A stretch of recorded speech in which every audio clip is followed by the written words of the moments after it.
Okay, so that's me.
Look at that. Can you hear me?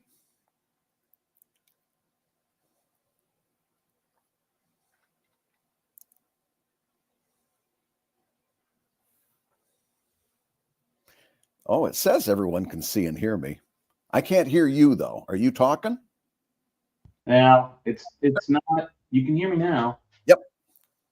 Because it's coming over my webcam mic, but I want my nice mic. Hold on. Why doesn't it like my nice?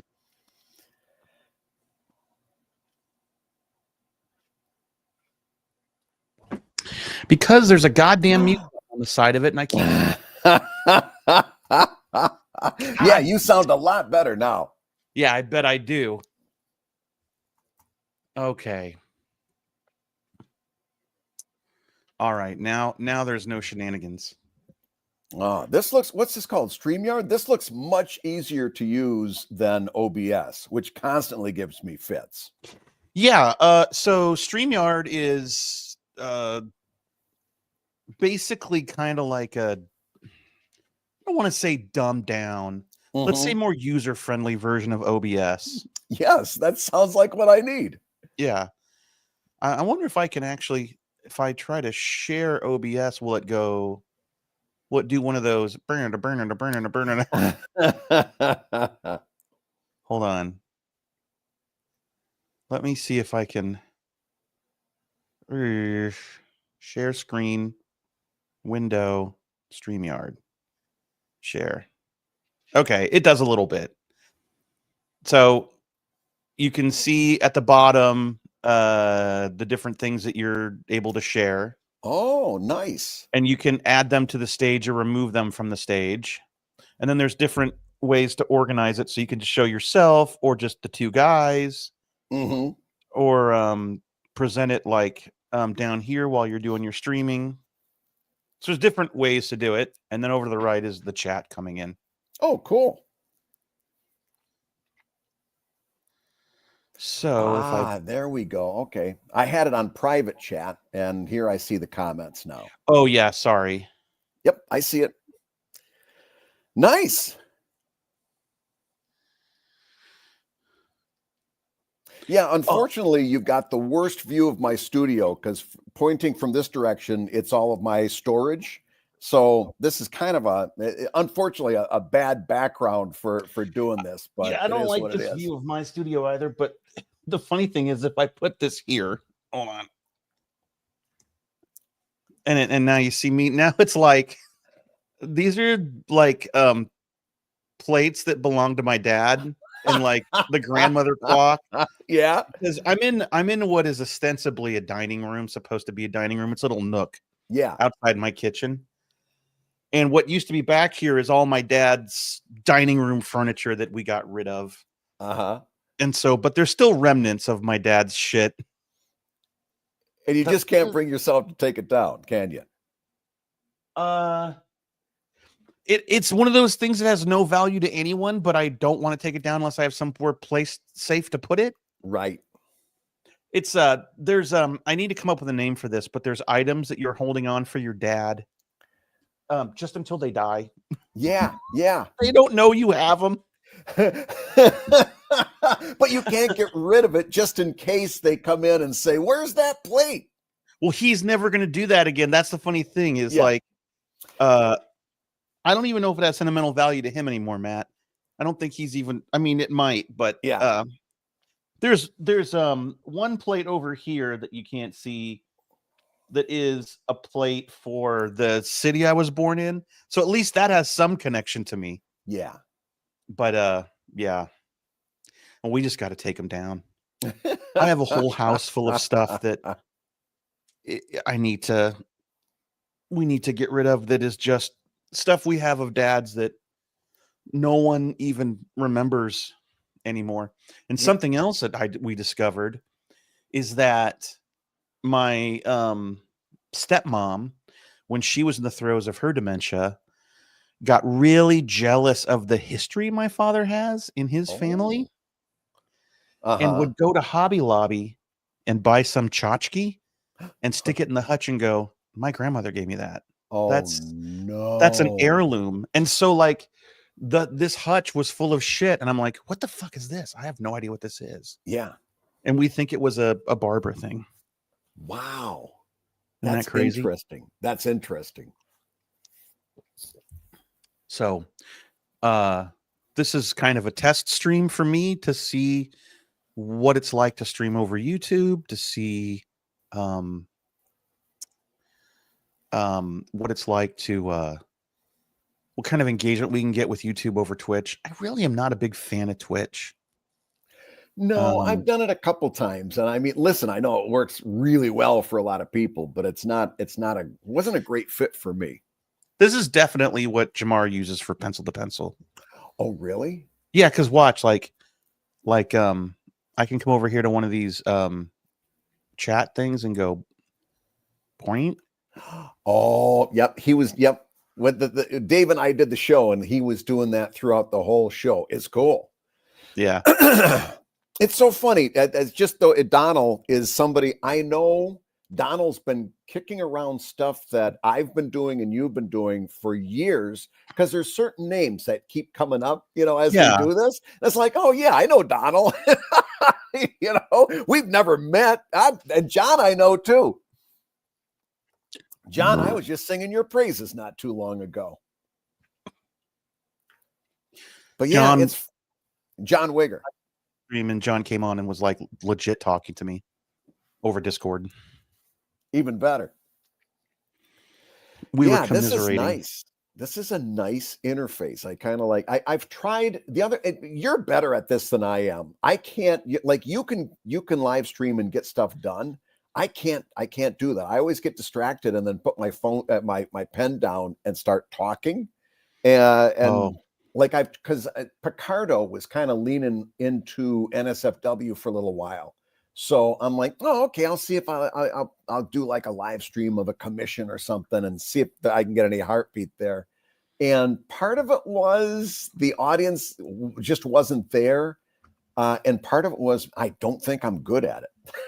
I think I'm just really bad at this. Well, Brad, what you have to do is do what I do and just forget that you're streaming and start smack talking everybody. No, not even that. Just forget you're streaming and just sit there and draw silently for 40 minutes and then see someone go, this is kind of nice and chill. And you go, oh, right. Yeah, I'm streaming. I never knew that. See, if I knew that was okay to do, maybe I'd do streaming more. I'm so self-conscious about not doing that I feel like I got to talk and talk and talk. Well, oh my God. You want to dish for a little bit? Yes. I get so upset at this, and it just came in on the phone here. For Comic Lab, we get a lot of people writing in to pitch us interviews with some guy that did a graphic novel, right? Okay. All you got to do is listen to our show for 5 minutes to know that we ain't that show.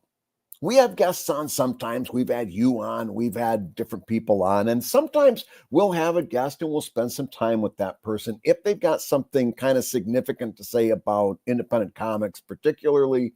But like to have a guy on to talk about his Kickstarter or to have somebody on to interview about his book, we don't do that. And we've got a trailer on the show. All you got to do is listen to that trailer to find out we're not the show. But we get so many press releases, and they're all the same too.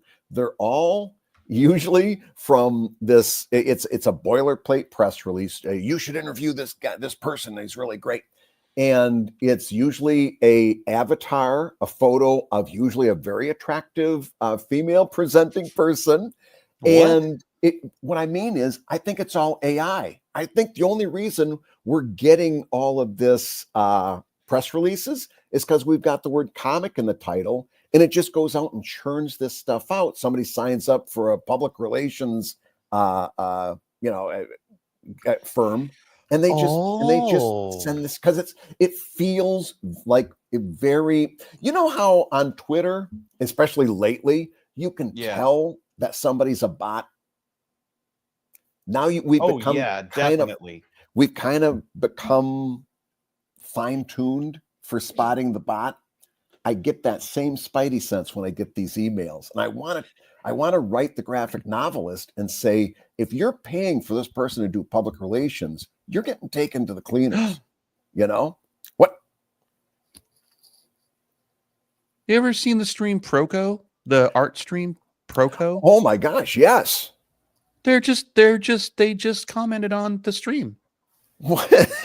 That's Scott Kurtz is streaming. Who would have seen this day coming? Well, now I got to sit up straight. Now everybody sit up straight.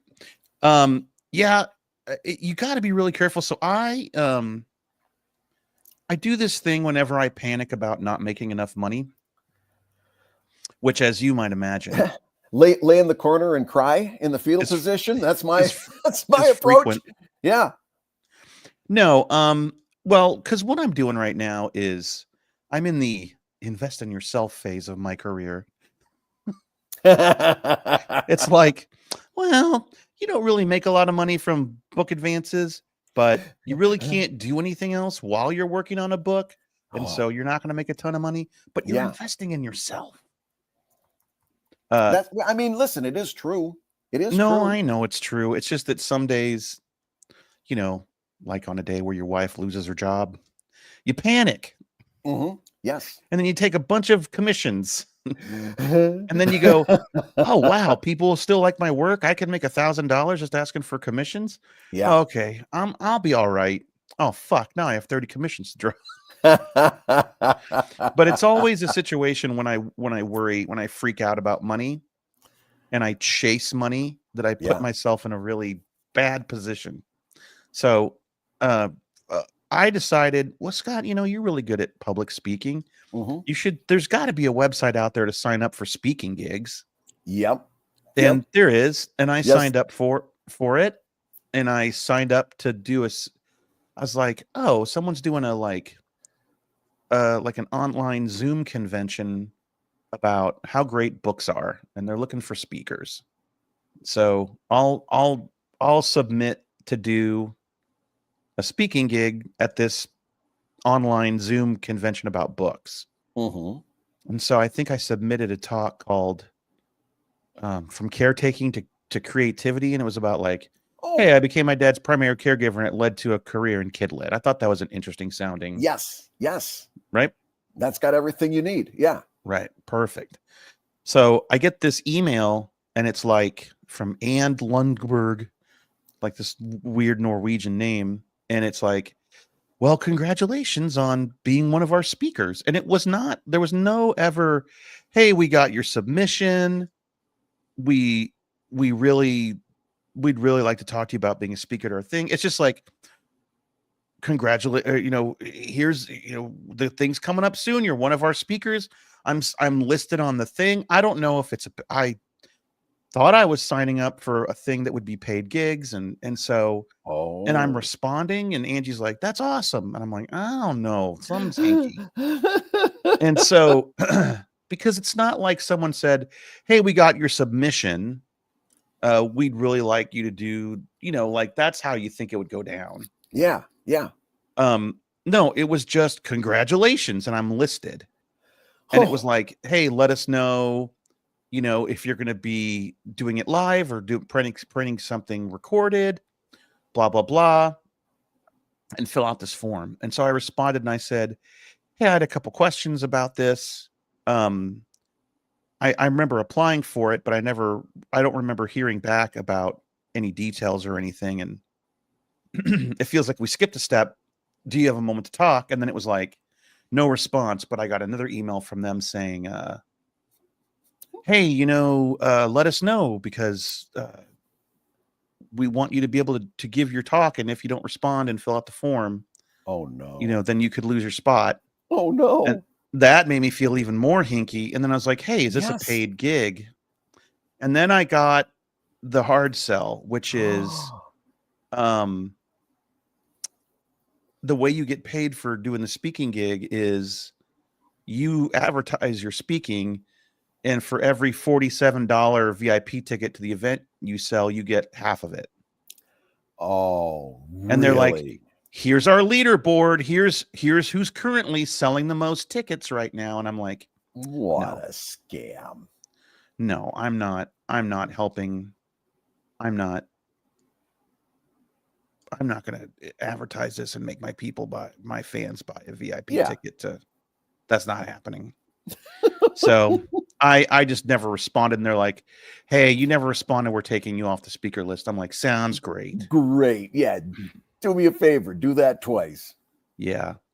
But that was after researching and ignoring other sites that seemed like scams to find the legitimate site to sign up for speaking gigs. So I was trying to explain to my buddy the other day one of the reasons why it felt like that when it comes to Trump, it's not, oh, well, lesser of two evils. It's not my guy, but it's 4 years with them getting to try their politics. It's just not the same.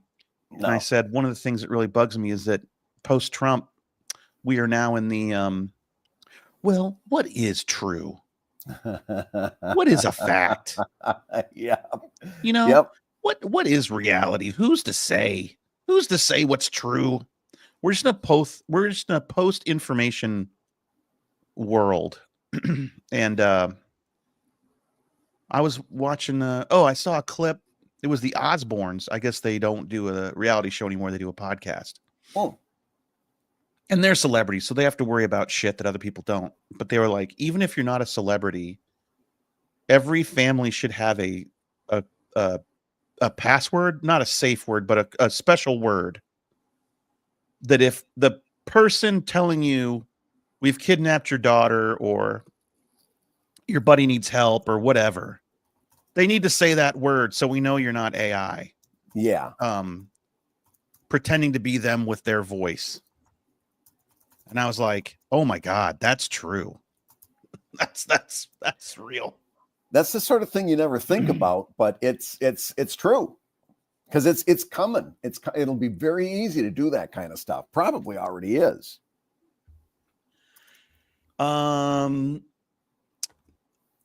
So easy. Bernie from Ecuador. Wow. Bernie says hello from Ecuador. That's and then cool. Proco says it wouldn't be an art stream if someone didn't ask what your tools are. So let me tell you, I am currently inking this comic using Clip Studio Paint, previously called Manga Studio, which it should have been maintained. Man, if Clip isn't, you can't find many words that are more offensive to an artist than Clip. Like clip book, clip out. I mean, there's nothing that's good about the word clip.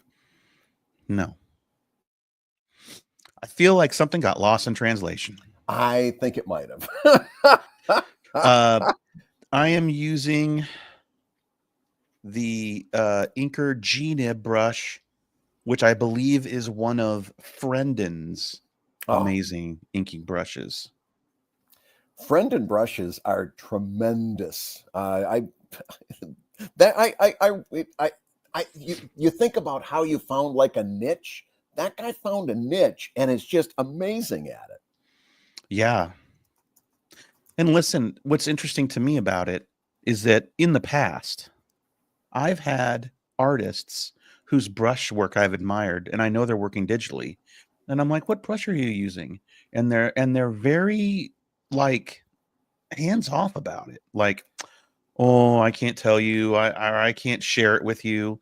Like, if I get their brush, suddenly I'm going to be able to do what they do, and then it'll somehow devalue their work, I guess. I don't know. Right. It's a weird artist thing sometimes that happens. I had one guy tell me he would send me the brush, but I wasn't allowed to reverse engineer it. And it's like, really? What? How would I even do that? What is wrong with my throat this morning? Hold on a second. Blah.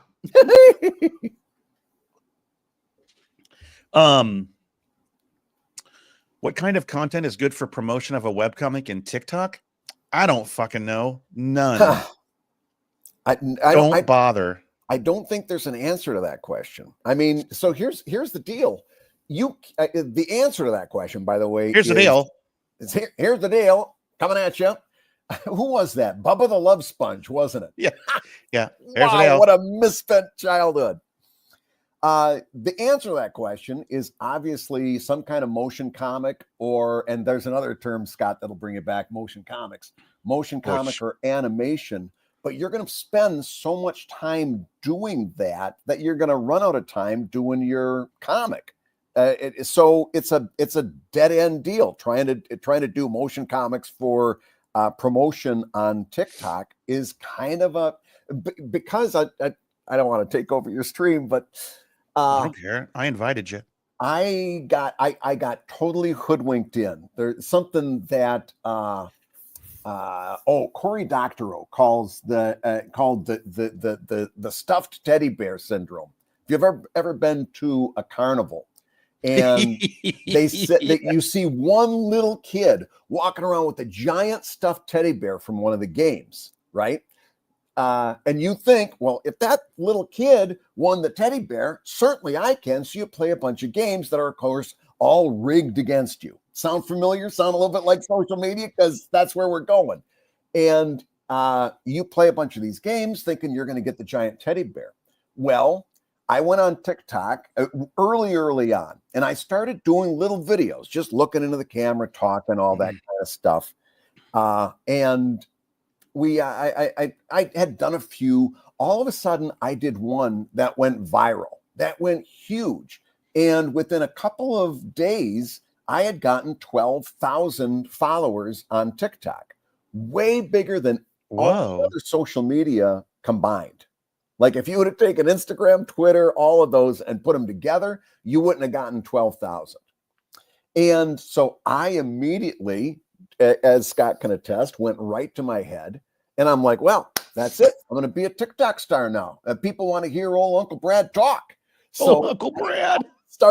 I bought a little ring light that is still over there in the corner of the studio, unused, bought a green screen set up in the studio. And I spent, and I'll just tell you how dumb I was. I spent an hour or two a day falling behind on my Patreon stuff that was paying the bills.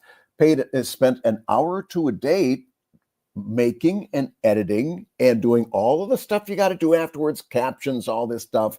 And now I think with AI, maybe some of that stuff's a little easier, but I was spending a couple hours, 2-3 hours a day on these TikTok videos, and none of them were getting the traction that one did. And I realized months later that I had been given the giant teddy bear, right? They give you one teddy bear and you think that's it. I have clearly I have what it takes to go viral. And then you spend a whole bunch of time pumping content into their system. You're never going to get that again. It was very clear, because I learned a lot. I made my videos better and better. But I was never getting that traction. And finally, if you go to my TikTok, you'll see I haven't posted in months and months, maybe over a year. Oh, thanks. Yeah, I'm talking over Proco is starting their day's recordings. But I was like, I'm clearly a dope. I'm wasting my time. Yeah, it's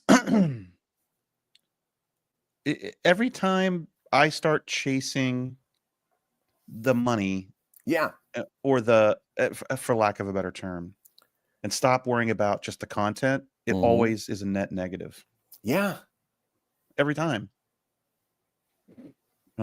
It's amazing, especially when you're trying to game the system or trying to make that kind of stuff happen. It always ends up not as good as the stuff that your heart's actually in, you know. Yeah. So yeah, I to answer your question, Bernie, I don't think TikTok is very good for webcomic promotion. I don't think it's there. Right now, and I bet you Scott will back me up on this. If you were to put any amount of steam behind social media right now, I think it's got to be on Blue Sky. Yeah, I think that for a different reason than promotion, though. Oh, I'm telling you, I'm getting great traction on Blue Sky posts. No, I think that's great. I think what's happening at Blue Sky right now is that Blue Sky is enjoying a little renaissance from people, especially artists, ditching Twitter. And it's becoming a really nice home for artists. And so I think there's good promotion opportunities there. But I think it's even more important is there's a lot of awesome opportunities on Blue Sky, which I don't think you can get as easily on Twitter anymore. Right. Of finding a group of people to, finding your people, finding your tribe of artists that can inspire and cross promote you to their fans. I think there's a big mutual admiration society of artists and creators going on over on Blue Sky right now. Yeah, I think it's well, and also I keep seeing news organizations are kind of setting up shop over there. Oh, are they? Yeah, like I think it's kind of. Might it stick? Might it be the one that sticks? I kind of do. And listen, if at different times on the podcast, I was all in on Threads for about a week. Because it was theirs to lose. Oh shit! Yes, it was everything we wanted out of social media. I don't understand how they fumbled that so fucking hard. No, I don't either. It was. They had everything. By the way, for Friendon, I was trying to post in the chat, but for some reason I'm having a heck of a time. But anyway, I was going to put, it's just friendon.com if you like his brushes, FRENDEN. Oh, correct. Yeah, sorry about that. I can put it in the show notes later. Do you have a platform you'd recommend for hosting webcomics? Are personal sites still the best way, or is a place like Webtoons the best spot? I don't know that I would recommend Webtoons or Tapas or any of those platforms specifically designed for webcomics. Although, if you listen to the kids posting there, they'll argue that's the only place you're going to find any real engagement. Yeah. Because that's where everybody is reading it. So I don't know. You tell me, Brad. I'm kind of, my first thought is don't make that some other platform money. Right. Well, and also if you go to the Webtoons TOS, you see words like irrevocable and perpetuity. Those are really dangerous words in a terms of service account. And I haven't checked it lately. I'm not a lawyer, so don't take legal advice from me. But when I see words like that, it's a real red flag. And also the thing. So, and by the way, also talking about telling on myself, I spent years posting on Webtoons, thinking that maybe I could get ahead, but then it kind of like hit me in a wave I looked at all of the comics that are popular on Webtoons, and this is true for Tapas too. Looked at all the comics that are popular, and I asked myself, what do I have in common with any of these comics? Nothing. And the answer was nothing. And then if that's you too, then who asked the question? If that's okay, Gacy, if that's you, Gacy, then you can't be surprised if you post on that platform and you're not getting traction. You're not them. Meanwhile, I think websites are still super important, and networking with other cartoonists, like Scott was just saying, and then using smart social media. I still think that's where it's at, and I'll tell you why. When I do for my Patreon, when somebody signs up to my Patreon, I give them a one question questionnaire that just says, how did you find out about me? Okay. And I've been making my living on Patreon primarily for 10 years now. So this is important for me to know this information. And I say, how did you find out about my Patreon? Between 65 and 70%, based on the time I'm taking the numbers from, say the Evil Inc. website. That's how they found out about me. Between 65 and 70%. Interesting. That's really important. And by the way, that hasn't changed. You know, I in the past 10 years, it's always one of the top responses. The next highest vote getter at 4.7%. I know this because I was just promoting another thing that just launched today, and I was posting this very graph. The next highest vote getter was 4.7, and that was through Patreon content exchanges, where I find a person doing comics on Patreon that are similar to mine, and I reach out to them and I say, hey, you're doing something like me. Here's what we're going to do. I'm going to give you a chapter of my Not Safe for Work comic, and you can give it to your people at the NSFW of your Patreon. You do the same for me. Give me a chapter or some pinups. Oh, wow. And then each of us on a given day surprise our Patreon backers with a bonus post. Hey, here's something you didn't know you were getting, but it's going to be really cool. Here's a bunch of stuff from No Shoes for Tuesday, a new comic that you're going to love. The default webcomics weekly. That's just always it. Comic. And here it is. And you got a whole bunch of stuff. My Patreon backers got a bonus post today full of some really great pinups for Spice Rack Comics. I'll just tell you what I'm promoting. SpiceRackComics.com is a new thing that me and 8 other adult comics creators are doing. That, by the way, Scott, what it is a web ring. What it's it is. Old hey, and look at this. Here comes CG Mugridge, whom I met on one of the very first cartoonist web rings called Cartoonists at Large. See? Yeah. Should we bring back Cartoonists at Large? Yeah, we should. Yeah, we should. Yes, we should. But yeah, that's the Patreon content collaborations or the content exchanges are that's really smart. 7%. So what I'm trying to say to you is, when people say it's got to be social media or it's got to be TikTok or it's got to be Webtoons, it's not 100% accurate. I think you still have to be really smart about how you use social media, but I think you should have a website. I think you should. You definitely should have a website, just because you need a home base. Yes. People aren't going to visit it the way that they used to. I don't think people are going to bookmark it and go into work and hit all their favorite websites the way that they used to when we were youngins. No. But you want a home base. And then what I would recommend, if you don't want to go the Patreon route, which is not a bad route, but it is its own job in itself, right? Yes. Is I also think Substack would get a webcomic a lot of traction these days. You want to hear my Substack story? Because you're the one that got me into Substack. I'm telling you, man. I think it's the jam.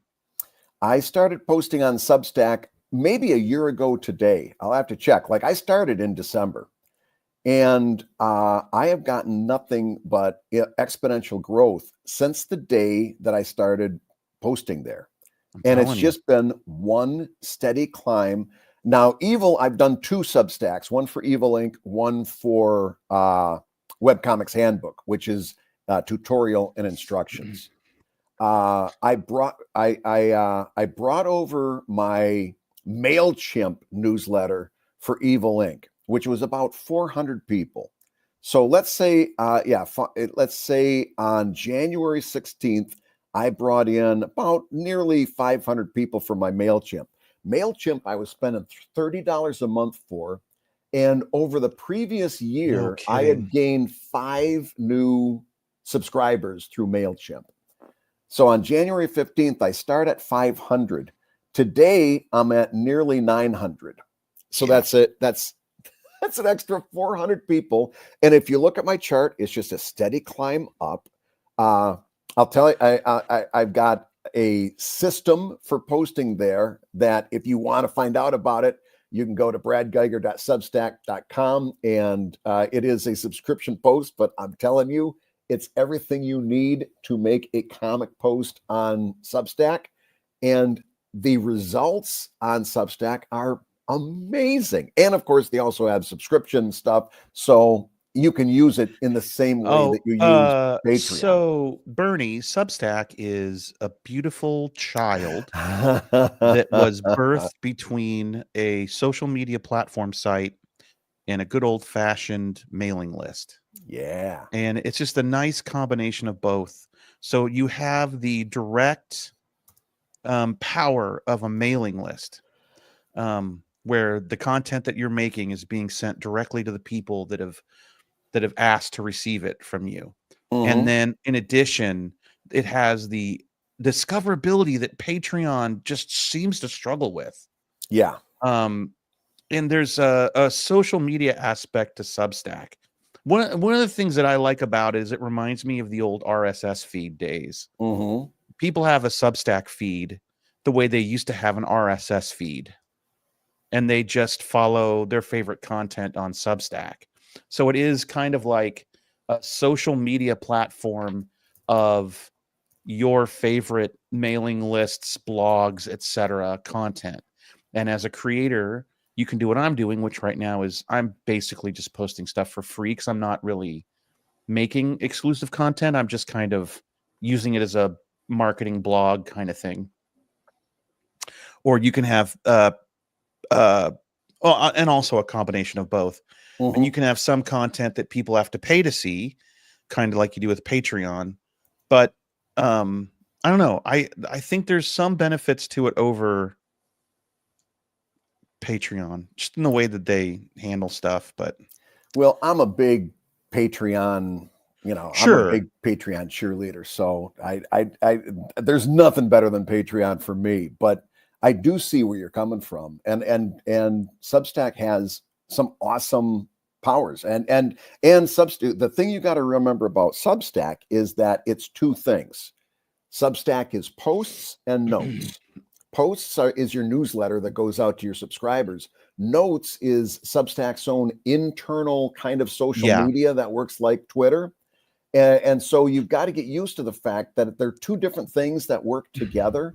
You can put a notes on post, and you can post a post on notes, and notes on post. You can go back and forth. Yeah, but it's really one of the few things that's working right now. So I would lean in strong on Substack as well. Engagement's really good on Substack. Yep, it is. And the information's really good too. So like you make a post, and one of the things is, let's say you have a mailing list that you've built up. And if you haven't built one, I would suggest starting a mailing list. And you can do it via Substack for free. Yes. But we had mailing lists from before, from doing Kickstarters and stuff. And the cool thing is you can go to your Substack and say, hey, I have this mailing list. Can you make it a part of my Substack? And then it just goes, sure, and it imports it. Yeah. So now when you post your Substack posts, it goes to that same group of people. And then you do a post, and you can then look and see how many people received it via email, how many people opened the email, how many people clicked on a link once they read it. Like all that info is there. Yeah. So that's good stuff. And by the way, what I love the most about seeing the click-through rate that you just mentioned, Scott, is that it gives you a nice little attitude adjustment for social media. Because what you hear artists all the time on the web saying is, on social media, I feel like I'm screaming into the void. I'm making a post and nobody's responding. And some of that is because the stuff you're posting maybe isn't very interesting. You know what I mean? You do have to take that into account. They're maybe just not that interested. But when you look at your open rate on your mailing list, now these people signed up to hear from you every time you post. That's not the deal on social media. They don't necessarily want to hear about you every time, but on a mailing list, they do. And I don't know about you, Scott, my highest open rate first week is between 35 and 40%. Yes. And these people signed up to hear me, right? And this is a newsletter that has like the latest comic, or it's got everything happening in Evil Ink this month, or it's a recap. In other words, it's not just hey, look at this. I had a thought while I was waiting at the DMV, that kind of tweet that may not get traction.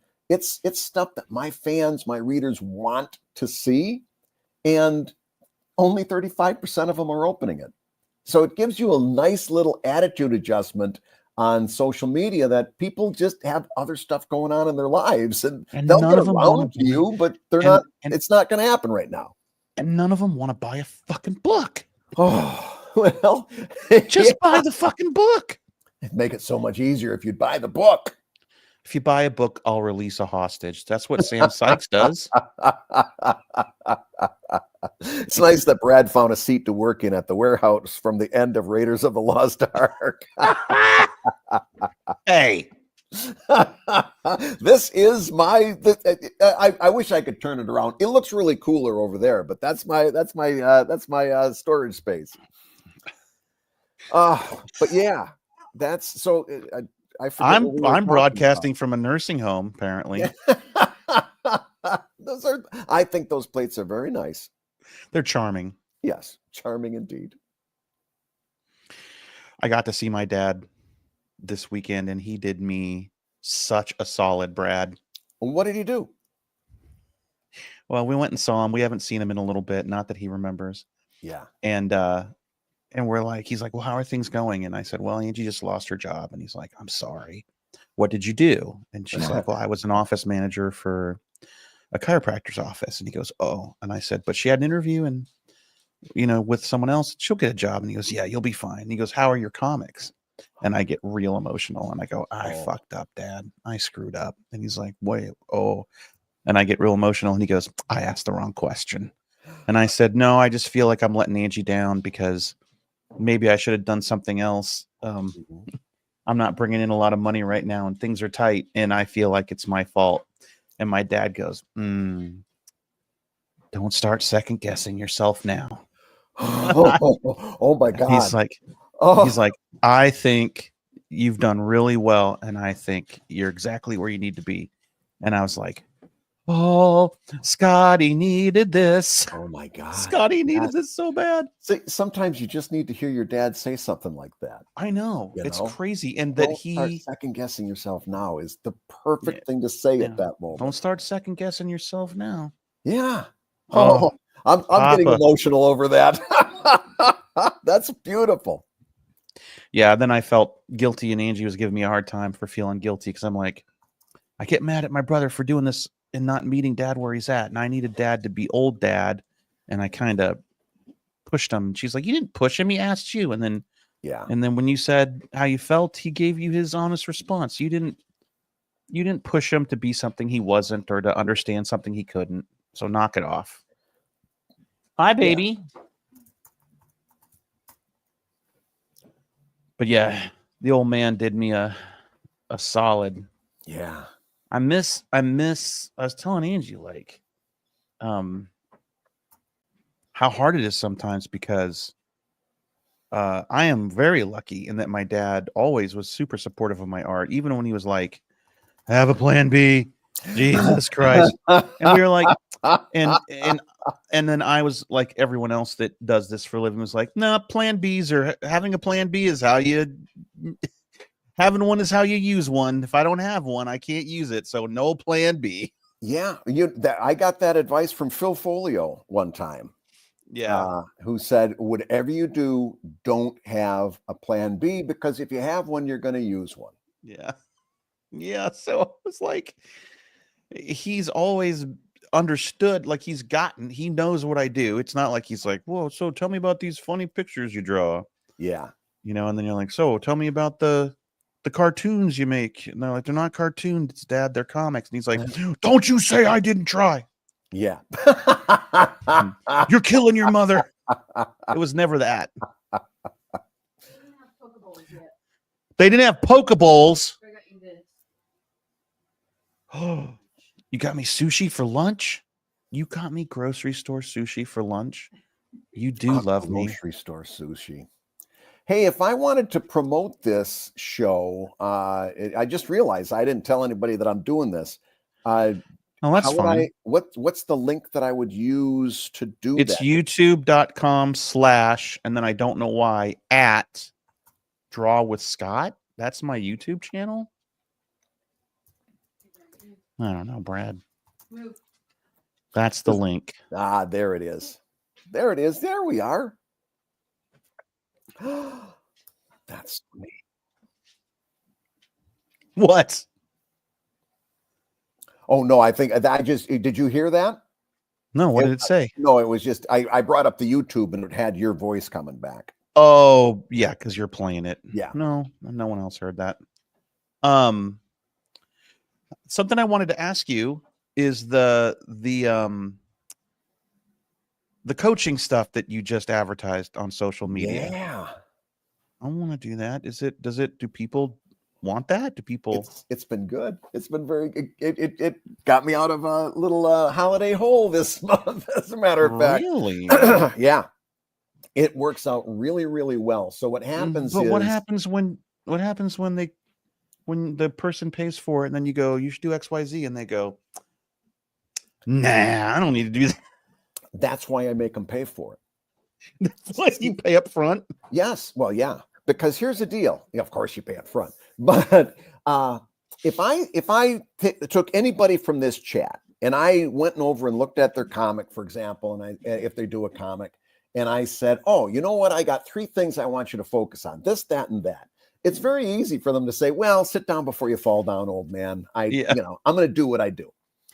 If you just paid $200 for a 1-hour consultation, where we went down and not only identified some places where you need work, but I gave you strategies on how to make that better, you're going to do that thing. You're going to take it way seriously than if I just popped into your DMs and said, hey, guess what? I got some thoughts on how I think you could be doing comics.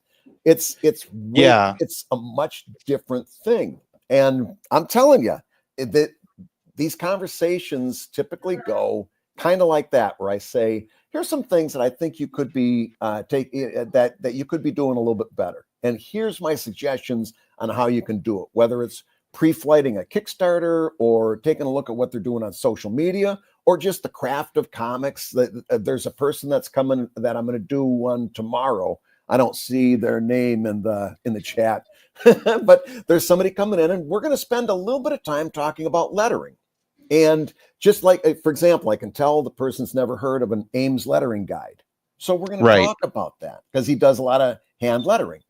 We're going to do Ames lettering guide. We're going to talk about how to find a good digital font if you're going to go digital, and then how to use it right, because there's a lot of things. So it's one thing to say, nah, your lettering isn't very good. That doesn't help. Yeah, exactly. Then you focus in on, okay, now I'm going to tell you how to fix that. And these conversations go amazing. Plus, I just love the sound of my own voice. So, and I like talking comics. So the conversations are great. You know, we cook right along. Cool. Jaconis, yeah, you can ask Brad a question. He's like, is this the place where I can ask Brad a question? Yeah, always. Brad loves answering questions. Did you just hear what he said? He loves his own voice. I love my own voice. Wish I was having a better hair day. What? Not having a great hair day. Oh, but yeah, the consultation, you should do it. You'd be very good at it. I'm thinking about it. Yeah, for sure. I think I'd like it more than commissions. It's just it's talking shop, you know. yes, Sounds fun. it's all stuff you can do off the top of your head because you've been doing this Yeah. for so long. So you can take a look at somebody going back to lettering and say, okay, you need a consistent border inside your word balloon. That's stuff Yeah. that some people need to hear, right? You need to learn Right. about the crossbar eye rule. So I do a little bit of prep before we go in, just so I'm not, stumbling over myself. But it doesn't take as much prep as you'd think because so much of this is stuff that you and I have been doing day in and day out for over 25 years, So I spend much less time on that than I would on a commission. And I don't charge that much more for a commission, to be honest with you. Yeah.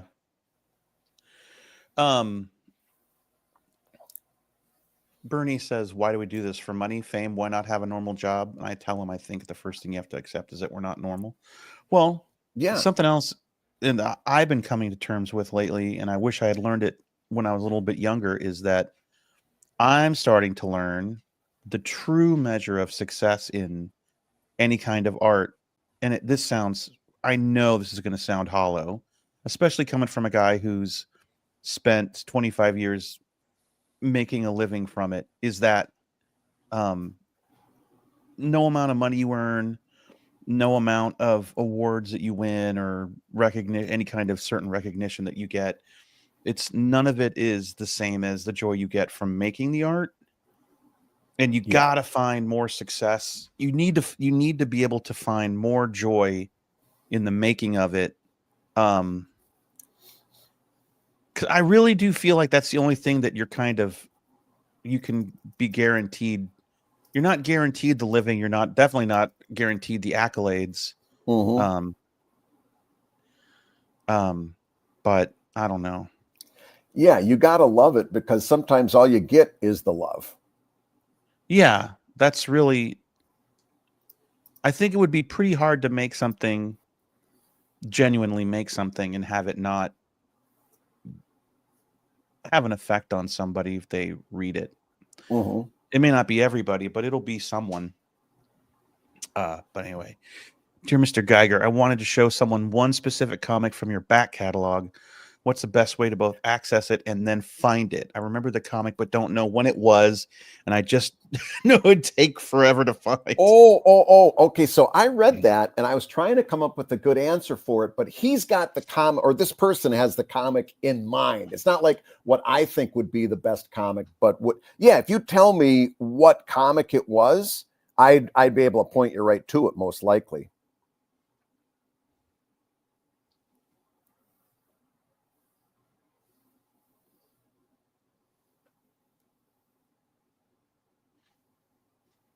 Yeah, and if you go far enough back in my archive, you will find that all of the comic strips are Patreon locked, and I think the first 2 years are you have to have a $2 Patreon subscription to access them. But there's I've got so much free content online, I can't even be brought to feel bad about that. At that point, it's like, yeah, if you're that interested in my deep catalog, then yeah, you could be a $2 Patreon backer. But yeah, Jaconis, if you tell me which one you're thinking about, I can probably find it pretty easy. Either that or one of my Patreon backers will. I don't know whether this happens to you, Scott. My Patreon backers will remember stuff that I have long since forgotten about. Oh, yeah. It's so weird. Because it's like, did I do that? They're like, oh, yeah. You remember you made this character and he said this and that? I'm like, I don't remember doing any of that stuff.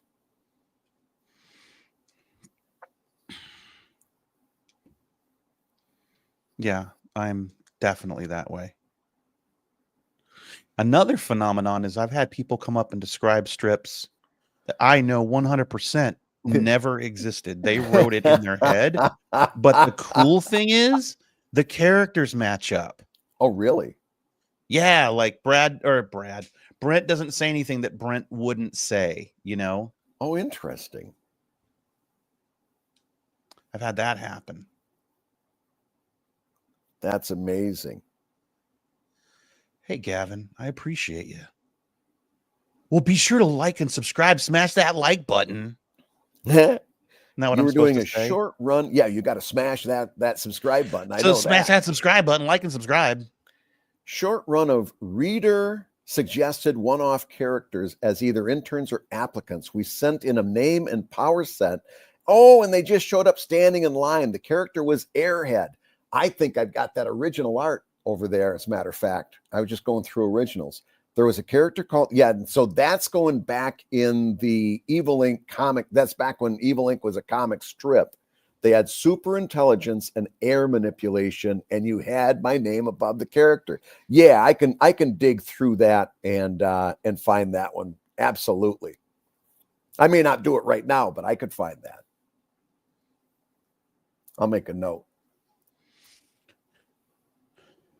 Hello, Rubus Fier. Rubus. Oh, I'm not sure. I was going to say fair, but I don't want to commit to that just yet. Well, I don't want to be impolite. I don't want to commit to that. I don't want to commit.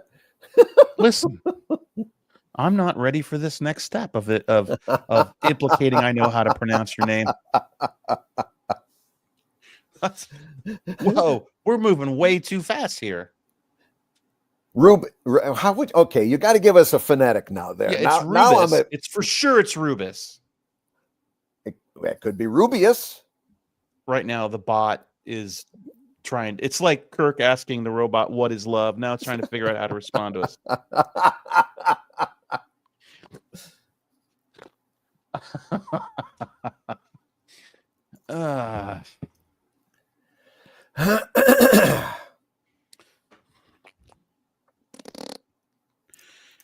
Oh boy. Oh boy. Hi boy. But yeah, man. The Bernie was like, oh, Gavin still has our old How to Make Webcomics book. Oh, cool. Very nice. It's still got some gems in there that apply. When you take into account that it was written before social media, there is actually an awful lot of stuff in that book that is really, really applicable to what we do today. Yeah. Way more than I would expect. Boy, that book really stuck in a lot of people's craws, though. Why? Oh, well, now we can do you remember the one guy that got really upset at us and called us charlatans because of the 10% rule that we presented as conventional wisdom? Remember that guy? No. I'll because I've never said his name again because it's the dude, it's the little Nyet guy. Yes. What was his name? I remember it. I don't want to say it out loud because I think he's like he's like Beatles. You think if you say it three times, you're gonna summon him? Do you want to find out if that's the case? Dude, Scott Raymond and DJ Kaufman are in my life again. Contacting me. I'm at this point. I just texted it to you. If you want to say his name, you can. I can't freaking remember that cartoonist's name. Hold on. You remember his comic. Oh my God, yes. Yeah. Right? Of course it wasn't a real name. Of course it was like some dumb code name. So we had done, and it was just a sidebar to a chapter where we said, listen, conventional wisdom is John, it's fine. That between 1 to 10% of your audience is going to be active in buying any kind of merchandise. And you should make your expectations fit that. It's not, if you put some merchandise out, you're going to be lucky to get between 1 to 10%. That was what we said pretty much in the sidebar.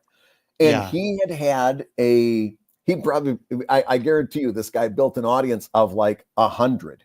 And he put a t-shirt out thinking he should sell at least one. And when he didn't, he was in our mentions and was very upset at us, calling us all kinds of snake oil salesmen and stuff. And then we went, and this happens all the time. We went and we looked at the comic, and the comic was just jaw-droppingly bad. It was horrible. You couldn't make heads or tails. Bizarre. Yeah. It was like weird Russian propaganda, but cats. It was called Little Niet. Yes. You probably can still find it on the way back. Maybe. But yeah, he was really, really upset with us for that. John, don't apologize for bringing that up. It was actually pretty funny that you brought it up. And since I made like a Twitter thread about it, and DJ Kaufman came out of the woodwork to be like, "Hey buddy, how's it going?" Yeah, when that guy sent me that stuff, man, woo. Let's be friends still. So, oh boy, yikes! That was so long ago. I'm not. What are you gonna do? Well, that's just it. You can't carry this stuff for, at some point you just got to say, well, it is what it is. Yeah. It's hard to bounce back and forth though. And I tend to do this between, God, that was so long ago. I don't care. Don't worry. I don't care what happened. It's done. We've all moved on. And then I believe that and I feel it, right? And then I go, and then something in my head goes, he was receiving your emails for a year and didn't say anything for a year. And then you go, well, yeah, but he had every reason to dislike me. I went after him pretty hard, with the whole Platinum Studios thing. So why don't you just, leave him alone and not worry about it? And then, you don't need to be upset about it. And then my brain goes, he did take information from those emails and make a bunch of leaks and try to destroy your character, though. And then I go, yeah, that does beg me, man. It's like there's this thing in the back of my head go, yeah, but remember what? Yeah, but remember that time? No, I'd be the same way. My problem is, Ryan Somer called you and said, "Oh, so you think I'm a piece of shit, huh?" And I'm like, "No," and he's like, "That's what you said to DJ Kaufman, according to his blog post." Oh no, those were such fun calls after his blog post. I forgot about that. He just took all that stuff from those emails and went, "This is why you shouldn't like Scott Kurtz." And like, I get it, man. We piled on that guy for carrying the Platinum Studios bullshit. But yeah. Robert Koo called me up. Did you tell DJ Kaufman this and this and this? I'm like, what? Because he's posting blogs about it. Oh God. I guess I did. That's the best part. Is it? Did I do that? What other explanation would there be? Yeah, I guess I did. That's what I said. I said, I guess I did, Robert. How else would he know? Yeah. Not understanding that how he knew was some freako hacked into my email and was feeding him emails for a year. God, that's horrible. I was at C2E2 with you and Dave. We were at a booth. Was that the week that we all dressed up? We had fancy dress. No, day? that was Emerald City Comic Con. Oh no, C2E2. Yep. Okay, I'm up with you now. It was like the first C2E2 ever. Yep. Yeah, you remember when we were at the bar and I'm like, I'm gonna go introduce myself to Jim Lee, and then I walked up and said, "Hey, I'm just a huge fan. I'm sorry to bug you, but I couldn't not come up and say hello." And he's like, "Shut the fuck up, Scott. Anyway, I want to talk to you about this blog post you did." And then later you were like, "I thought you didn't know Jim Lee." And I'm like, "I don't remember meeting him. I guess he just knows me." And then you were like, "Yeah, well, he doesn't know me, buddy, because you didn't introduce us." Yeah. I'm like, "Oh no, Jesus, I'm standing right here." That's okay. You introduced me to Amanda Connor, and we were good to go from that point That's on. right. That was at that same C2E2. Yep. Oh, was it? Well, Yeah, then, yeah, we you hung made out good. with her You and made Jimmy good. at like Ah, at these couches. I yeah, remember that. I got to Yeah, tell yeah, her yeah. how much I loved her art and gush on her for a little bit, and it was great. Yeah. Amanda and Jimmy are the coolest, man.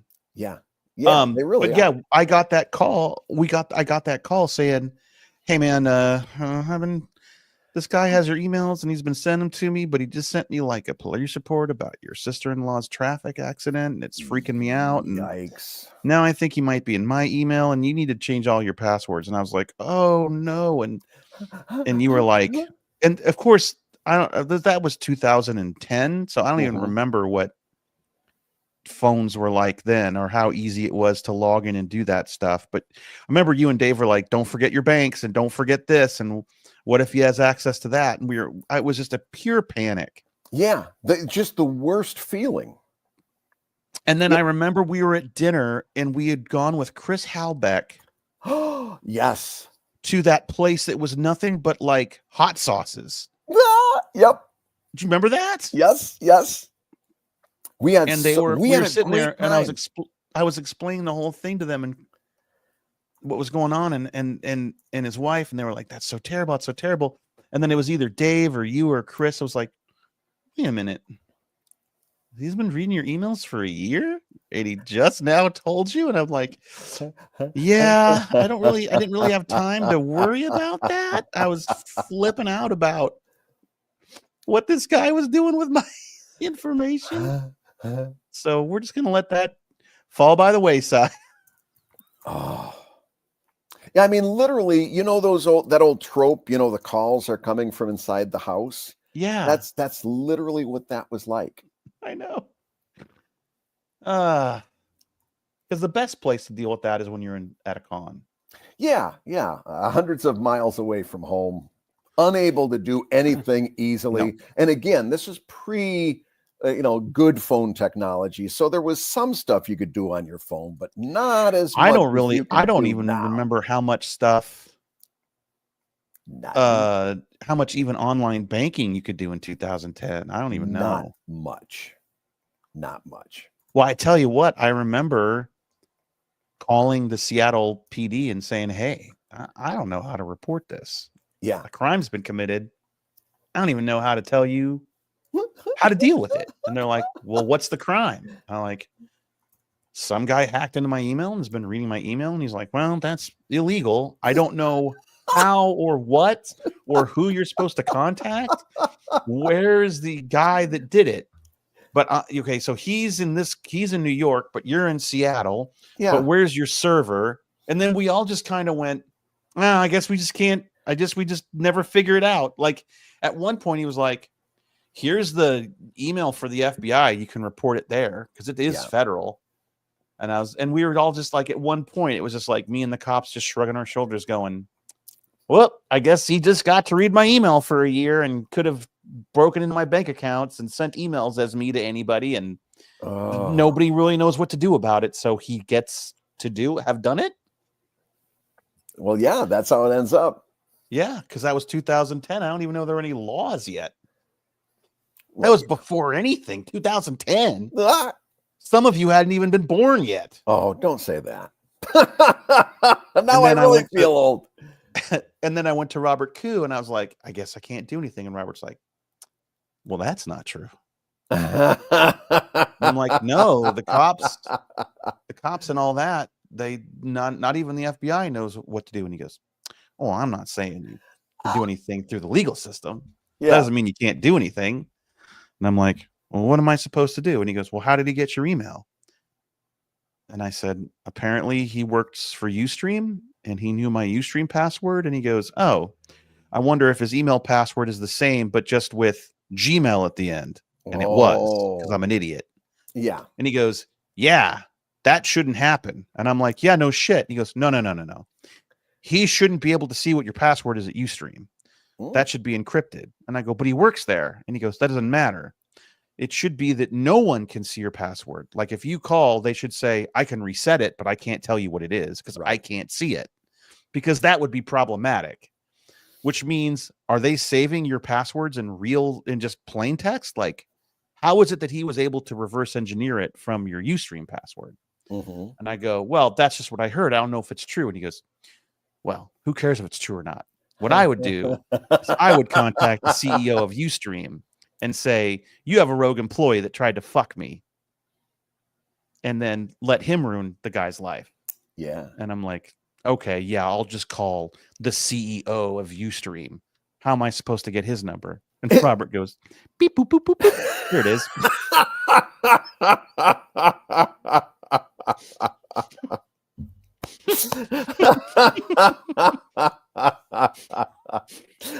I love those stories where Koo just comes in and just it's all done. I got this under control. And I'm like, as he goes, so you wanna make this guy pay for what he did? Contact his boss, because I guarantee you he will not have a job by the end of the day. Yeah. And I look at this information that Robert just gave me, and I said, my dad would tell me he made a mistake, he screwed up. Don't ruin a guy's life over something that didn't damage you. And Robert goes, oh yeah, he definitely would tell you that. And I'm like, yeah, would you listen to him? And Robert goes, fuck no, I'd ruin his life. And I'm like, why? And he goes, well, didn't you tell me that this guy is all up every web cartoonist's butt, offering them his wife's Adobe discount and injecting himself into their lives? And I go, yeah, he does it a lot. And he goes, yeah, that needs to stop. Yeah. Fuck up his life. So I did. Called the guy at Ustream and I said, and I was like, what's going on over there? This is what happened. That's amazing. Is that what you said? Did you do the angry? I said I found out one of your employees has been reading my email. He packed into my email. He's been sharing that email with another cartoonist because they've all been having this big party about what a piece POS I am. And when I was told that he was in my email, I was told the way he got into my email was that it was he reverse engineered my password based on my Ustream password, and he works for you. So how could he know what my Ustream password is? And he goes, and the CEO of Ustream goes, Mr. Kurtz, I appreciate you bringing this to my attention. It will be handled. I will not be able to share with you how it was handled. But I will alert you to when it was handled. And it will be. And I'm like, all right, you got this? And he goes, I got this. And then I was a little bit later, that guy emailed me and he goes, it has been handled. But because of legal reasons, he couldn't talk about it. So I went to Robert and I go, is this what I was supposed to do? And Robert goes, yes, that is what that looks like. Yeah.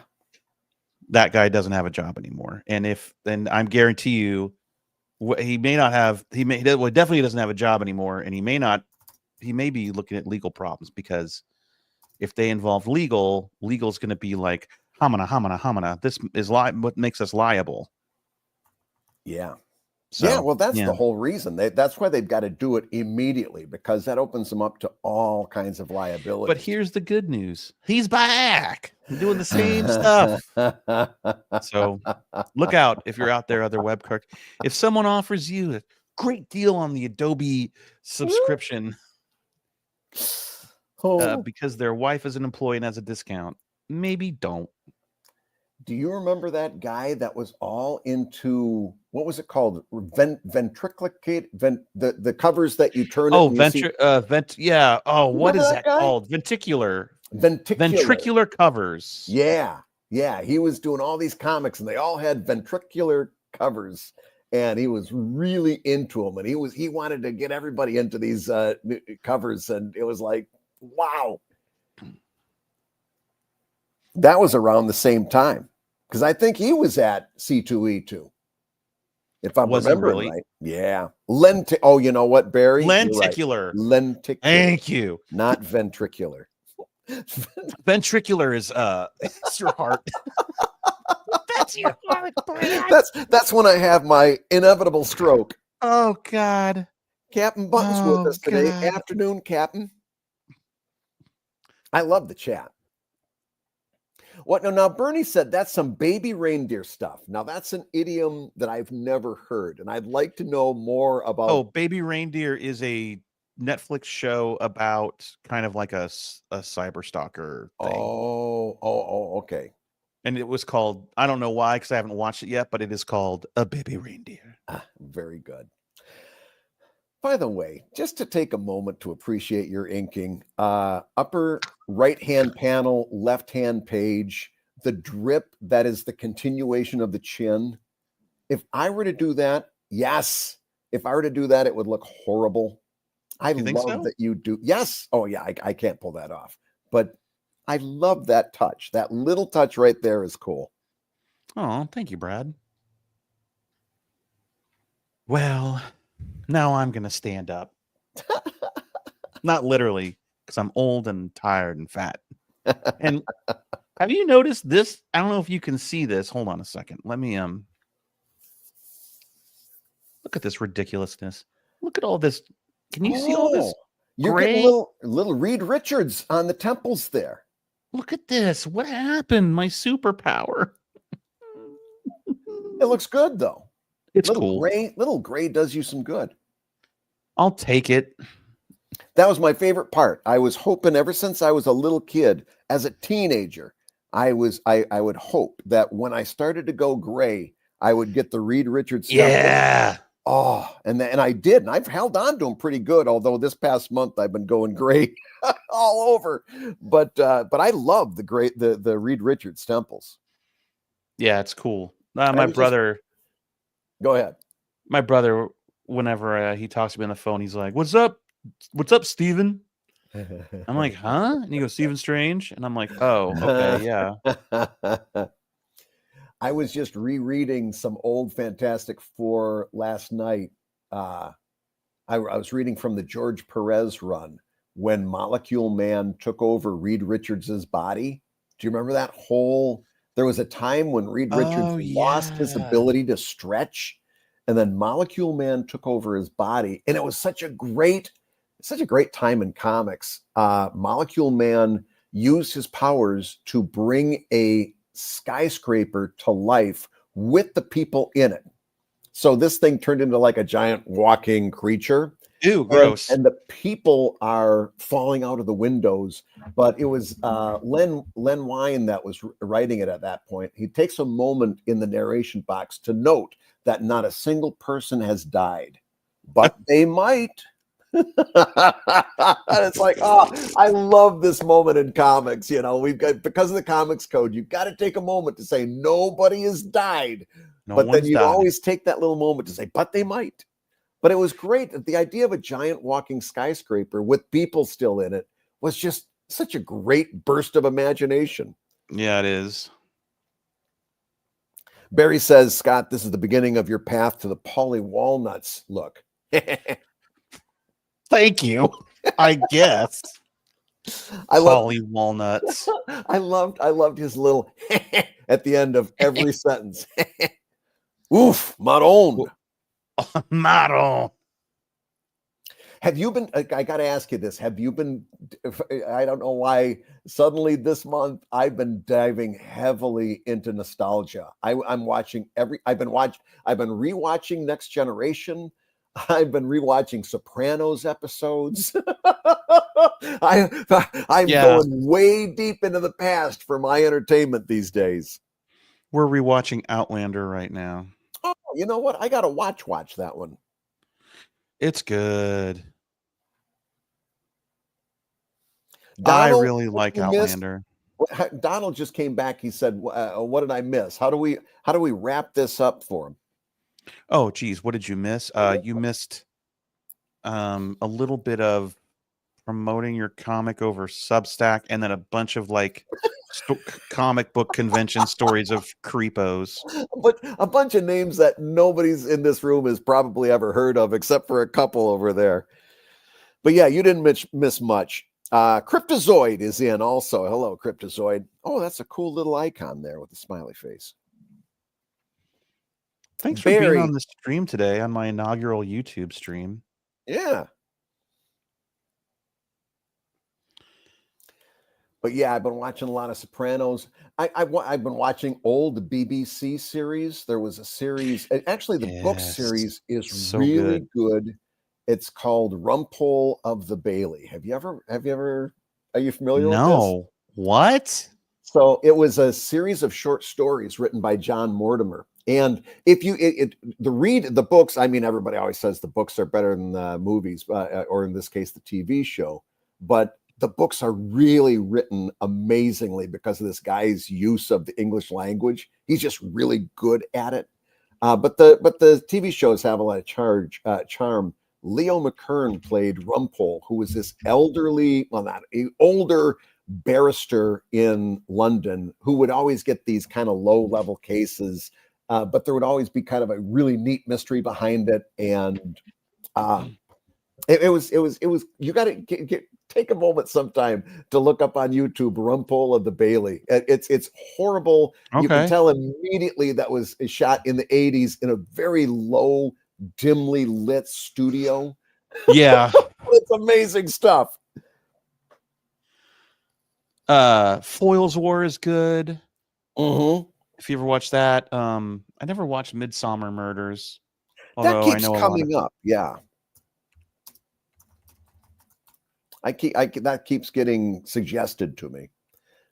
Yes, it is on BritBox. I just looked it up. Cigar puffing whiskey. Oh, that's not. He didn't drink whiskey. He drank wine. Cigar puffing, wine sipping, insult generating defense barrister Horace Rumpole proves why he's one of the most expectedly successful attorneys in Great Britain. This might get me to watch another old British show, and I don't remember if I don't know if it's on even BritBox anymore. But you ever watch Lovejoy with Ian McShane? I remember seeing it advertised quite a bit. I never ended up watching it. It's good. What's the conceit? What's it about? Lovejoy is a what the fuck? Lovejoy is a show about a antiques buyer who ends up solving mysteries. Oh, cool. I don't currently have a project with you, Miranda.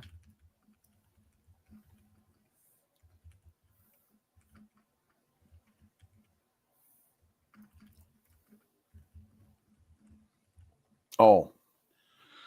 Sorry, I got a weird email. But Ian McShane, yeah, he's Lovejoy. Ian McShane is Lovejoy. Ian McShane is Lovejoy. Yes, correct. What just happened here? Aw, someone just coffee'd me a little tip. That's nice. I actually got a Patreon backer just a few minutes ago, so this has been nice. Good. Yeah. See, I love streaming now. Let's do it. You can come stream with me anytime, buddy. Dude, this has been nice.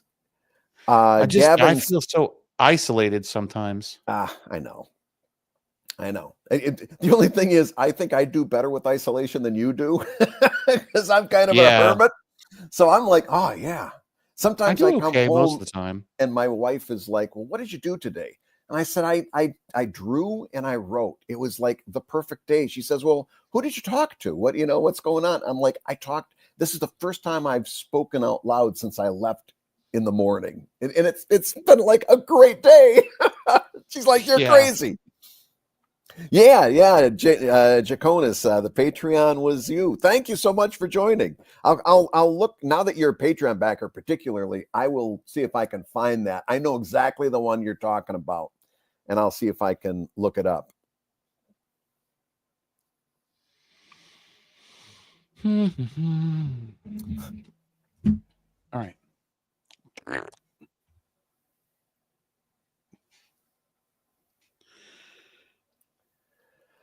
Oh, Now these are Scott will fix this later sketches. This makes me mad. That past Scott. This is way too loose. I can't ink this.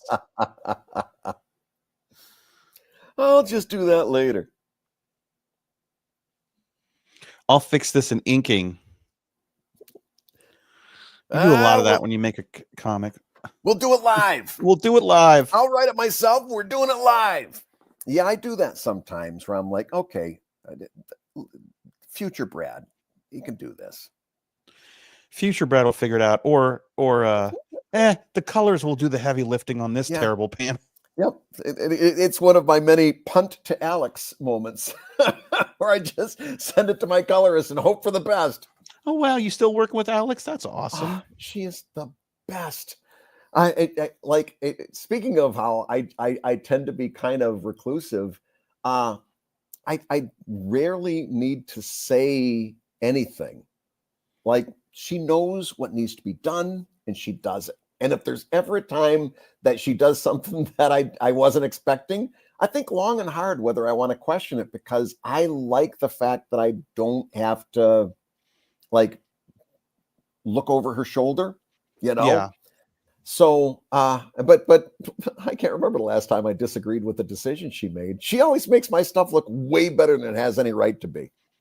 Yeah, the same for Steve and my flatter Cole is just killing it, man. They're both doing really good for me. So that's good to have. Yeah, John colored some stuff for me a while ago. That was cool too. Oh, Mr. Wigger? Did John Wigger color some stuff for you? Yeah. Listen, as long as I don't have to color, if you've ever seen stuff that I've colored, you'll know that it's like something I really don't have the acumen for. Like it looks terrible. I can't wrap my head around it. I can't do it. I'm terrible at it. Don't ask me to do it. Because guess what? I can't. Yeah. I'm so glad to see you do that. You just brought in a sketch that clearly you had on a little board that you bring in. Oh, yeah. I always felt so self-conscious. And you did that from the start. Like, you used to have not templates, but you used to have drawings that you light board. And from the very, very beginning, you did that. And I always felt in the beginning when I was young, I felt like I would be cheating if I did that.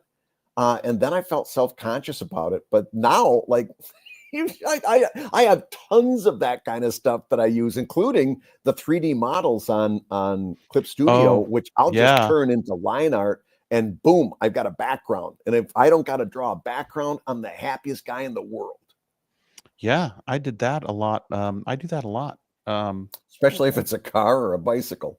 Oh, or any environment. Where's my material window? Hold on. Window, materials, download, boink. Yep. Yeah, so this dumpster, this 3D dumpster, yeah. I even had a trash pile, the corn maze that I'm going to do later, because I know I have, where is this? Let me go to pages, sketches. Hold on.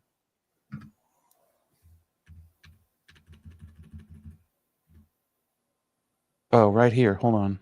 Let me open this page.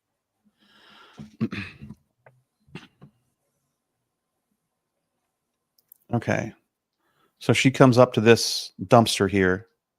In this panel. That's this 3D dumpster. Right? That's perfect. I love that. I love those things. Yeah. And plus, like, I've got, like, there's different people in my comic that they've got a specific office, right? So every time a scene takes place in that office, it's always the same office, got the same furniture, everything is consistent. You know, it's It's way better than the way I used to do comics, which was to wing it and hope nobody was paying attention. Oh, hold on a second. I think I just realized who Gavin is. I think I follow this guy on. I think I follow him on Blue Sky and on X or Twitter, the fuck it's called now. Gavin does really, really good work. Really clean. I think isn't your Twitter avatar, isn't it Spider-Man's face? Yep.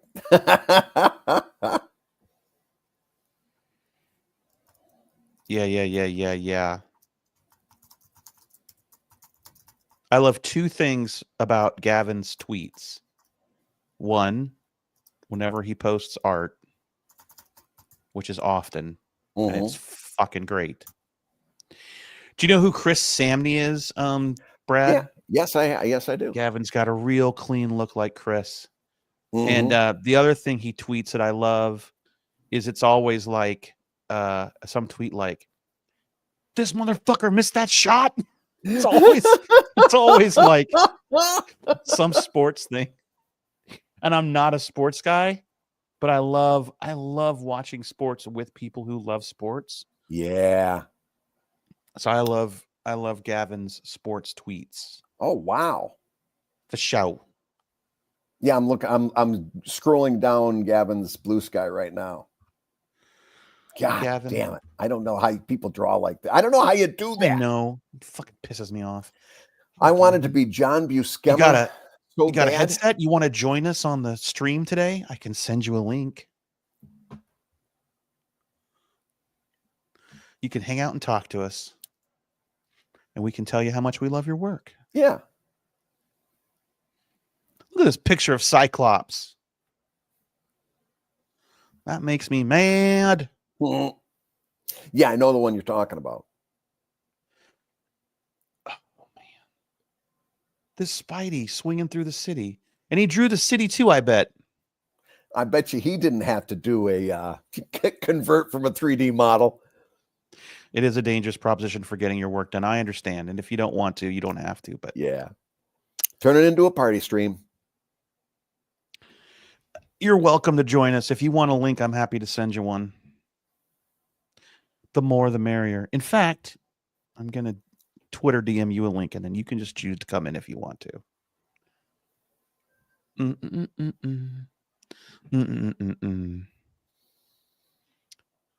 Gavin Guidry. I'm going to slip into your DMs, buddy. Don't worry, I'll be gentle. All right.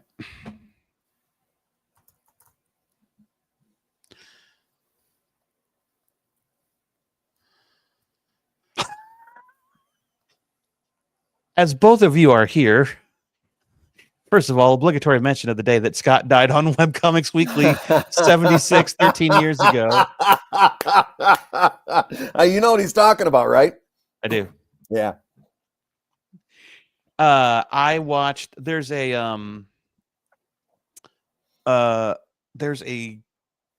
podcast / web show with Chet and Link. It's like My Mythical Morning or something like that. Have you ever heard of those guys? Yeah, I've heard of that. Yeah, my kids were big fans back in the day. They're talking to a guy and the same thing happens. Oh, really? Yes, and they kind of flip out, similar to the way, well, it wasn't as funny as when it happened to us, but it was the same. Oh my God. Nothing will ever be as funny as that. No, I went back. I was still working at the Daily News back then, and I went and I listened to that show when we finally posted it, and I was laughing so hard I was doubled up with tears streaming down my face. But since I was in an office, I was trying to quiet laugh. People thought I had lost a parent or a relative. They thought I was crying and weeping in the corner because they could see my shoulders going up and down and tears coming down my face. But I was laughing so hard. Oh yeah, Jaconis was. That's where I got the Geiger Skype glitch laugh. I think I still have that floating around out there somewhere as a download when you join either Patreon or one of those things. You know what's crazy also is that I still have the rap that Chris wrote about you memorized. Isn't that Brad crazy? Geiger stole my woman.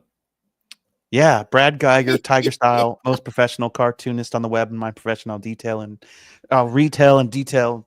Flounder in comparison, prepare to bear a witness like Mr. Harrison, four-door. No, I'm like a hatchback. I don't know why that's still in my head. Wow. That's amazing. Yeah. I memorized it because I was so impressed with the song. Yeah. Oh, amazing. In my confession, I'll detail how we pale and flounder in comparison. Prepare to bear a witness like Mr. Harrison, four-door. No, I'm like a hatchback. Geiger in a stretch Humvee. I didn't catch that. Geiger counter, puns detected. I need to track back. The one and only Bradley J. We need a laugh track. Then Brad Geiger stole my woman. Brad Geiger stole my car. And then he goes, now, Brad, I understand the woman, but not the car. It ain't even a nice one. It don't even got OnStar.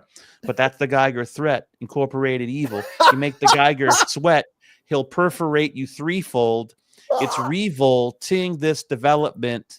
But I guess the master wigwam punished me just for the hell of it. How indelicate. How indelicate. Such a great touch. Now, Brad, I understand the woman. Why the car? It ain't even a nice one. It don't even got OnStar. But that's the Geiger threat, incorporated evil. You make the Geiger sweat. He'll perforate you threefold.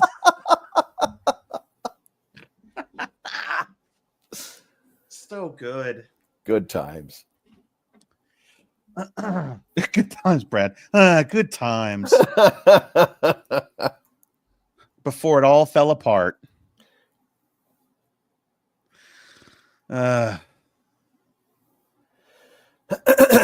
Before the darkness fell. Before the laughter died. Before you start getting stopped at conventions and people going, you know, your friend Scott's a racist. And you're like, okay, well, that wasn't on my bingo card, but that's a Sunday. Looks like we're doing this now. Yooshy dooshy.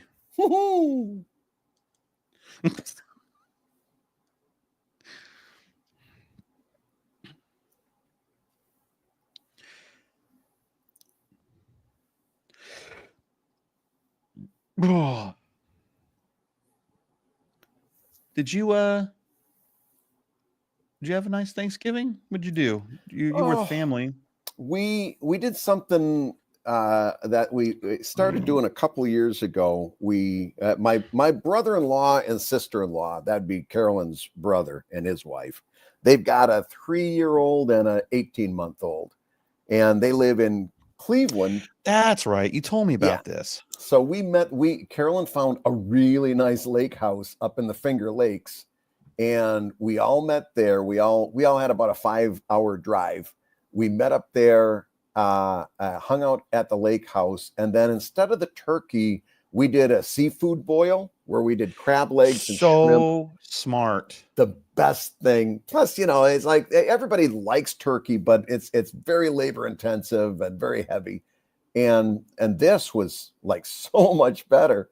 And we did a seafood boil for the big Thanksgiving dinner. And it was very fun. A great time. I was the fun uncle the entire time, and all of those old things that you do with little kids that they're amazed by, I was pulling out. Oh, stop! Okay, unfortunately, this. If anybody listens to Comic Lab, you need to pretend you didn't hear this because this is going to be the cold open for the next show. Dave. Let's talk comics. Scott, yes. Do you remember? Oh, I want to tell this story so bad. So tell it. No one's listening. Remember in Webcomics Weekly when we interviewed Tom Wilson Jr.? Do you remember this? Tom Wilson was the creator of Ziggy. Yeah. His son, Tom Wilson II, took over the comic when his father died. And we had him on the show. That's correct. We had him on the show. And he said, and we said, hey, how is it, how did your dad train you to take over Ziggy? And he said, we would go out to eat like at diners and stuff. They'd give you the paper mat, to the placemat to draw on while you were a little kid. And he said, my dad would turn that mat over and he would draw Ziggy in a predicament, like Ziggy's in a hole. Now, how do you get Ziggy out? And then I would have to solve the problem. And he kind of taught his son comedy writing as a problem-solving experience. And then later on, it would be, okay, Ziggy has a vase and the flowers fell out of the vase. Now what happens? Or, and he would take him along the idea. But this is how he trained his son to take over Ziggy, was he would draw in diners these situations where Ziggy's in trouble, and the kid, like if he's in a hole, it's also Dave, like, I'm sorry. I'm in comic lad mode. you can Dave me. I accept it. So he remember that video game that you listen, I'll take Dave's life right now. Yeah, you and me both. You and me both. So can my wife just have secured a big prime deal? Yeah. So we do you remember, Dave, when fuck me? Do you This remember? Is the best. Do you this remember? Is the best. I am so in comic lab mode. Do you remember when Alex was little and you turned him on to this video game where you'd have to draw something to get somebody? It was Scribble Knots. Yes. It's like Scribble Knots. He would draw Ziggy at the bottom of a hole, and then maybe you draw a ladder to get him out, right? Right. So I've got a 3-year-old sitting next to me in a lake house. There's nothing for Miles to do, and he's got a little sketch. It's an updated version of those slate tablets that you draw on, then you pull up the Yeah. He had one of those, but it was electronic, like and a LED. Magnadoodle. Exactly. So he sat down next to me, and he goes, I'm bored. And I'm like, oh, I got a game we can play. It's called Help Ziggy. And when I tell you that we played that game for hours during the 3 days that we were there, day after day after day, and he just loved it. And I played the Help Ziggy game with this little kid that Tom Wilson played with his son. And then I was doing variations like, okay, now there's 2 Ziggies, and they're both in the bottom of the well. So if you draw a ladder for one, you got to draw something different from the other to kind of stretch the creativity a little bit. Yeah. Or I played a variation called But Then, right? So if he drew a ladder going down the hole, I'd say, but then a woodpecker comes and he starts pecking at the ladder and the ladder breaks. Now what do you do? And then he'd have to improvise his way out of that. I'm telling you, we played that game the entire time we were there. Help Ziggy was the best thing ever for a 3-year-old. Yeah. And that 3-year-old has just signed a 10-year contract with King Features Syndicate to draw Ziggy. Yeah. That's awesome. Yeah, it was such a great time. But Ziggy saved Thanksgiving. And then all the other little games that you play, just running around the house. It was really a good time. And then, of course, we were up in the Finger Lakes, and there are about 100 wineries around that area, because I guess the land is really good for growing grapes. So then at 2 o'clock or at 10 o'clock in the morning, the day after Thanksgiving, we're driving around to wineries having tastings, because evidently that's what you do at 10 a.m. Found some great wine. I found a Scotch that was so good. I spent a ridiculous amount of money on more money than I've ever spent on a single bottle of Scotch.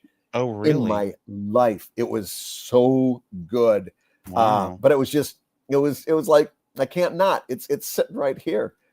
So we got some good wine. We got a nice bottle of Scotch that's all peaty, like Lafroig, if you're a Scotch person. And it was a great time. It was a very good time. Very happy to get home and sleep in my own bed. But in the meantime, it was wonderful. Well, I had a horrible Thanksgiving, Brad. What happened on your Thanksgiving? Nothing. It was fine. I had just got done taking care of my niece for 3 weeks. Mostly my wife did it. I'm not going to lie. Yeah. But even the little bit I was exposed to being a parent was way too much. Especially because the kid loves to argue and she's smarter than me. And because we have 2 dogs and my brother's got a Great Dane and the kid has a whole routine and a school routine with a bus schedule and everything. It just did not seem fair the first time this 11-year-old is away from her folks this long, because it was 3 weeks they were gone. That's a long time to be gone. Well, you know, when your brother goes, hey, we're going to go to Italy, you'll watch the kid while we're gone. And you go, yeah, absolutely. Of course I will. Of course. You should probably let your brother know it's going to be for a month, practically, ahead of time, just so I can baby myself a little bit and prepare. Get ready for this. Yeah. That didn't happen. But the good news, he said thank you to me so many times since he's gotten home. 0 times. Oh, really? No, I'm sure he doesn't realize it. I'm sure I'm not the one it needs to be said to. Angie's the one that did all the heavy lifting. Mm-hmm. But anyway, so Thanksgiving, we usually go to my brother's house. But for this 3 weeks, Angie basically lived over at my brother's place, which is not too far from ours. Mm-hmm. It's like 10 minutes up the road. And I was home. So I didn't really spend the last 3 weeks with my wife, and I miss her. And we didn't see each other a lot. Basically, I'd pick her up from school and I'd hang out with them until about dinner time. Then I have to come home and feed the dogs. And it was a lot to have all the dogs over there. They would never have settled. And so it just made sense to live in separate houses for almost a month. But all I wanted to do that weekend was not leave my house and sit anywhere in my house with my wife next to me. We don't have to do anything. I just want to, when I look over, she looks back. Yep. I totally get that. But guess where I had to go for Thanksgiving? Back to that house. To be in front of that little shit. I'm just kidding. She's the best. She's so funny.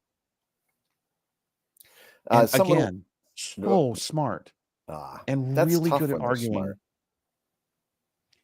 She's so good at arguing that we laughed about it. I was like, you like arguing too much. And she goes, so do you. And I go, that's why we're not getting along. And she goes, I know. And we laughed.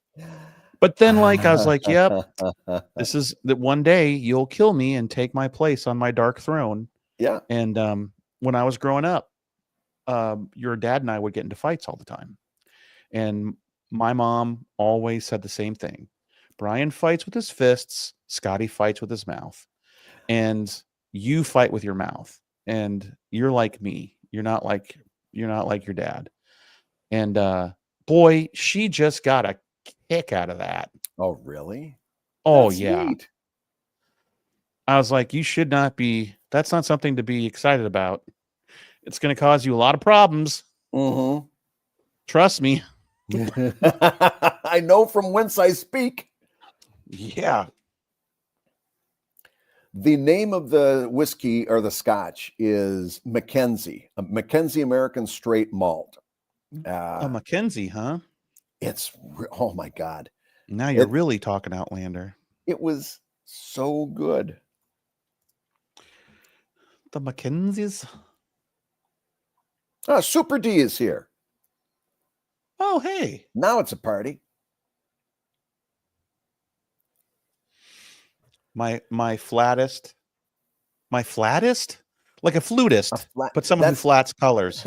A flutist is a flautist. That's a flautist for a flute. Yeah. So a flautist is a flautist. He did color flats on book 1 for me. That's cool. Where was that arcade you mentioned on Comic Lab where you were heralded as a famous person? That Scott, this was the one time in my life I got I get recognized in public.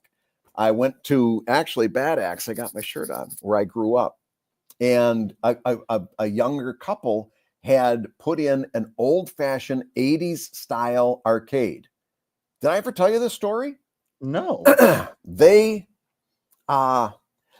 during COVID, like many of us, they were kind of going out of their minds, and their uncle had bequeathed them this old warehouse, and in the corner of the warehouse was a few of these stand-up coin-op video game arcade units from the 80s that were broke.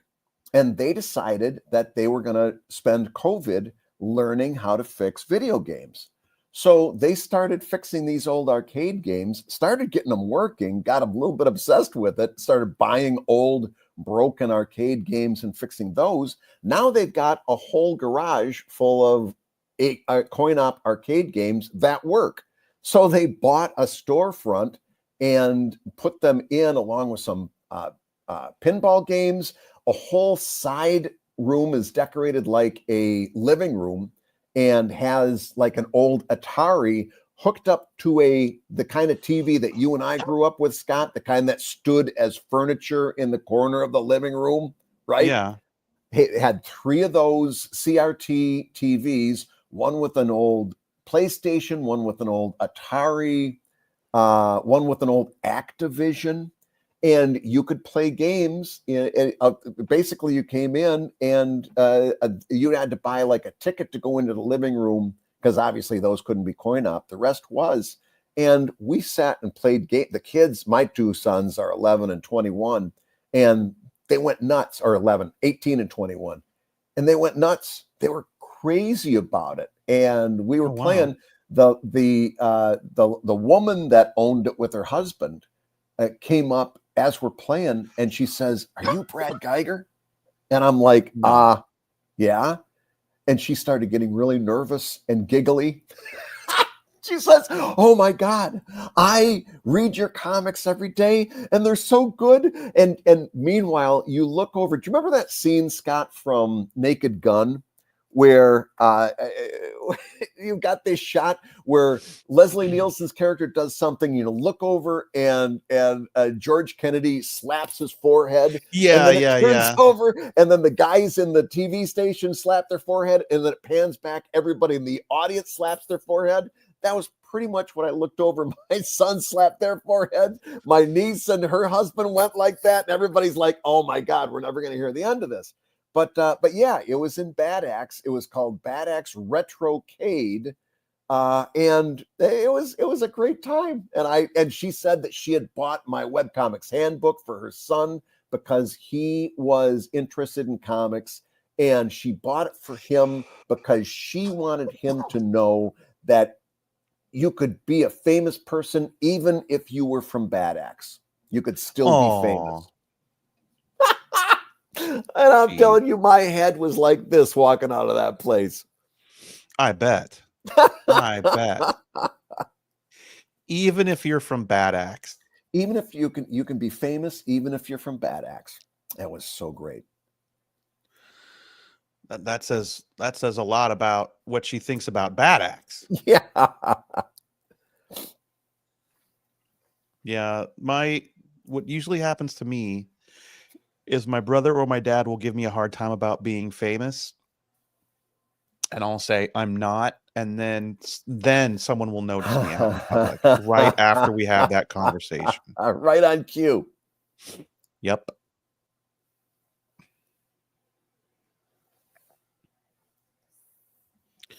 World famous in Poland. Oh, one of my favorite jokes. What movie was that from? That wasn't from 12 Chairs, was it? It was from The Producers. Really? Yeah, the German guy. Oh, the German okay. performer guy. His wife said, "My husband is world famous in Poland." Right.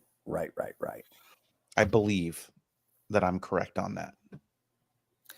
There was a Mel Brooks movie called 12 Chairs that I've only seen once, that my father-in-law and I have become obsessed with. because it's really evidently hard to find because neither one of us have been able to find it. And I've never heard of it. It's let me see if I do the synopsis right. It had a great concept. So let me see. In 1920s Soviet Russia, a fallen aristocrat, a priest, and a con artist search for treasures of jewels hidden inside one of 12 dining room chairs lost during the revolution. Whoa. What was it, a comedy? Is this one of these movies he produced, like The Fly? He's in it. I'm just watching on IMDb, the preview. He's definitely in it. A complete joy. Mel Brooks is a major delight in a totally hilarious role. Okay. Dom DeLuise. Listen, Frank Langella and Dom DeLuise is in it, so it can't possibly be bad. But yeah, and we've seen it once, and we become obsessed with finding it somewhere because, like, we want to watch it.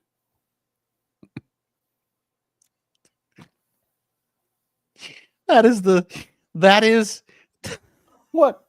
That quote that you just made might make you the oldest person alive on planet Earth right now. Why? What did I say? Frank Langella and Dom DeLuise are in it, so you know it's good. Frank Langella. Oh my God. Oh, tell me I'm wrong. You're not wrong. That's like me. I have this one rule that if we're flipping through something, we don't know if we're going to watch it. At the first appearance of Clancy Brown, we know it's going to be good. And we have that's the Clancy Brown rule. Yeah. Because he's a great character actor, and it doesn't matter if it's good or not. If he's in there gruffing away, I want to see the scene. Yes. And then the other one is the antithesis to that is if at the first appearance of Eric Roberts, turn the fucking thing off. Abort. Which does not always hold true, but I feel bad for Eric Roberts. There are certain people, like if there was a period of time in the 1980s that it wasn't an official movie without either Gene Hackman or Robert Loggia. And you knew when you see those Robert guys, Loggia is the best. Yes. And it's so cool that he got kind of like a final trot around the bases for The Sopranos. But man, there was a time that those guys showed up and you knew that this was going to be a great movie. Yeah. Robert Loggia. You want to know one of my favorite Robert Loggia movies? What? And I would think about this movie all the time. Don Rickles is in it too. But I don't know what the fuck these guys thought was what they were filming. Like, I would like to be a fly on the wall on that set and just pull them aside and go, do you have any idea what you're filming? And have them go, I have no fucking clue. Okay. It was a John Landis movie. The premise is a beautiful vampire.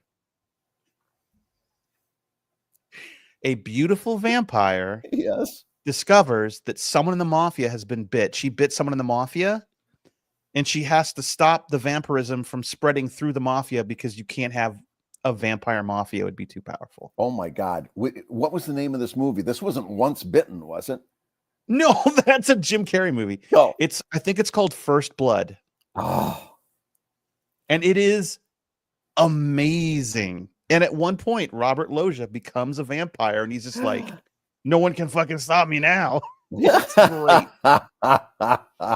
But it has a scene in the movie where Don Rickles plays a mafia boss, and he gets bit, like savagely attacked by vampires at night, ends up in the hospital. And the next morning, they're like, you have to stay in bed. He's like, I'm fine. There's nothing wrong with me, because he's all healed up because he's a vampire. And he throws open the drapes in the hospital and ignites and burns to death in front of his wife. Innocent blood. Thank you. Oh, that's what it's called. Innocent Blood. Where it is this amazing. streaming? Innocent Blood streaming. I've got to. This is going to be my next treadmill watch. Oh, you've got to watch this movie. You've got to watch It's on Robert. Prime Video. You've got to watch Robert Loggia become a vampire, bro. Oh my God. Well, we've been my two sons and I watch. A lot of times we'll watch something after dinner together. We've been watching that Delicious Dungeon on. Oh yeah, Delicious in Dungeon. Really good. And they introduced me to another anime called Love is War. Have you ever seen that one? I have not. Really super good. Basically, there's these two. They're both.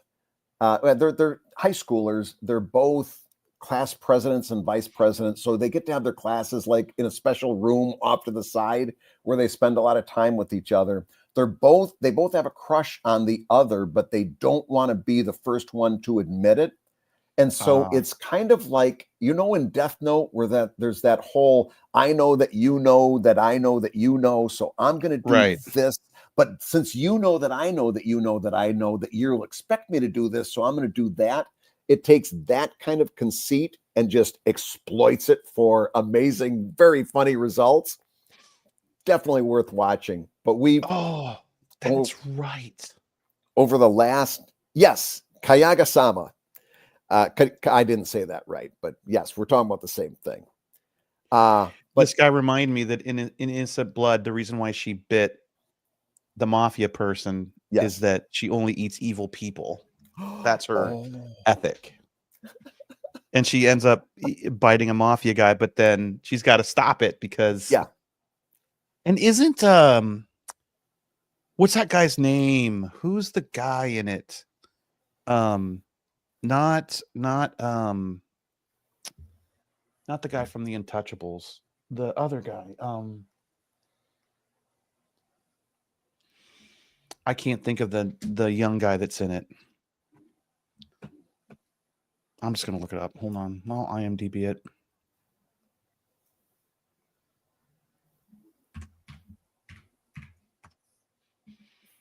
Innocent Blood.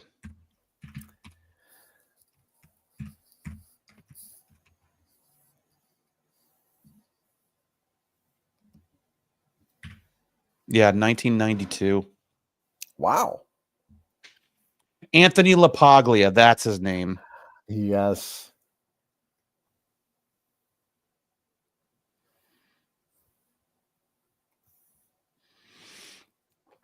Maria's a vampire with a thirst for bad guys. When she fails to properly dispose of one of her victims, a violent mob boss, she bites off more than she can chew and faces a new immortal danger. Directed by John Landis.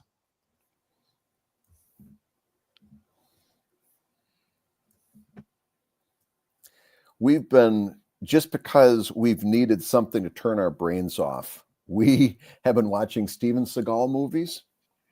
And there is nothing as wonderfully horrible as a Steven Seagal movie. There's no actual plot. It's just a whole bunch of things that happen in a row.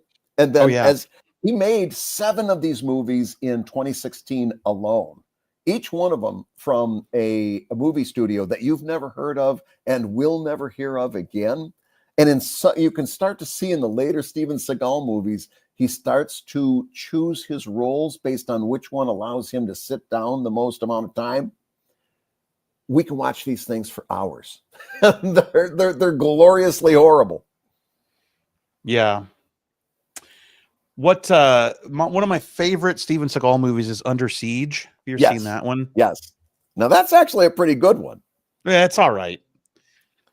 Best part, my favorite part of that movie is they've got Steven Seagal trapped down in like they've caught him. He's the cook on the ship. Right? So it's a ship, it's like a naval ship that gets taken over by Tommy Lee Jones and Gary Busey. And he's the cook, but he's also a ex-special forces guy, of course. Because of course. So they know his name's Ryback, and they know he's a known quantity. So they capture him and they put him in the fucking meat locker. And they leave this dumb little yokel private to watch him. And Ryback, Steven Seagal is like, Listen, Private, you got to listen to me. These guys are bad guys. They're going to take over the ship. You can't trust them. And he's like, shut up, Ryback. I was told not to listen to you. I was told Captain says anything comes out of your mouth is a lie. And and then you hear all this gunfire going off because now they're taking over the ship. Yeah. And the yokel's like, oh, what's that? And Seagal's like, damn it, Private. They're taking over the ship. That's gunfire. You call up there. You find out. So he calls up and he goes, Captain, we hear gunfire down here. And Tommy Lee Jones goes, no, that's just, those are just party favors. We're having a party up here. And so the guy goes, oh, okay. And he hangs up the phone. He turns around and he goes, you're wrong, Ryback. You're wrong. Captain says them's just party favors. And, oh, my God. And then Seagal goes, you're an idiot, Private. From the thing. But I can't tell you how many times we've been like, you're wrong, Ryback. You're wrong. Captain says them's party favors. That's a dead-on Gomer Pyle, by the way. Oh, well. Speaking of references that no one's going to get. Yeah.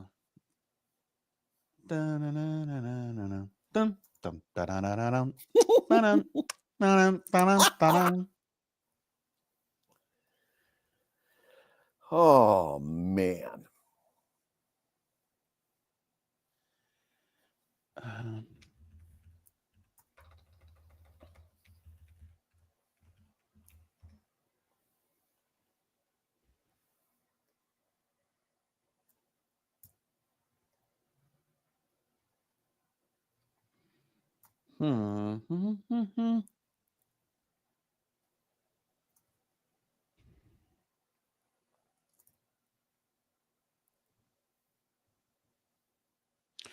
Why do we see what Brad's drawing? Brad's not.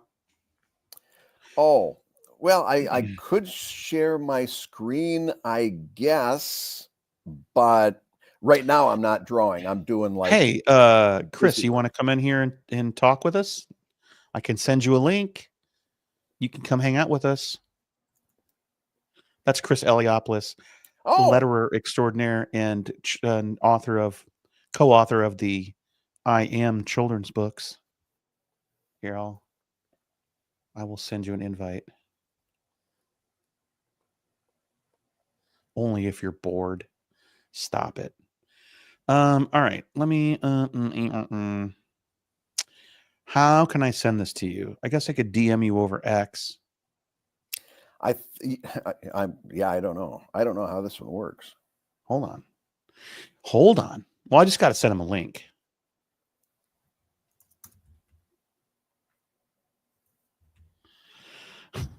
You don't want me slipping into your DMs, Chris?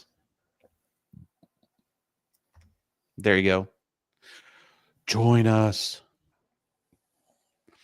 Wasn't Gomer Pyle a reference used in Full Metal Jacket? Yes, it was. Gomer Pyle. Oh, you stopped using X. All right, I'll send it to you over Blue Sky. Can you message someone over Blue Sky? You can DM on Blue Sky. Can you? Mm-hmm. Oh yeah. Boop. Gomer Pyle was a TV show. It was a spin-off of the Andy Griffith Show. Mm-hmm. Gomer was one of the residents of Mayberry, but he went off to join the Marines. And then that was a spin-off show called Gomer Pyle USMC.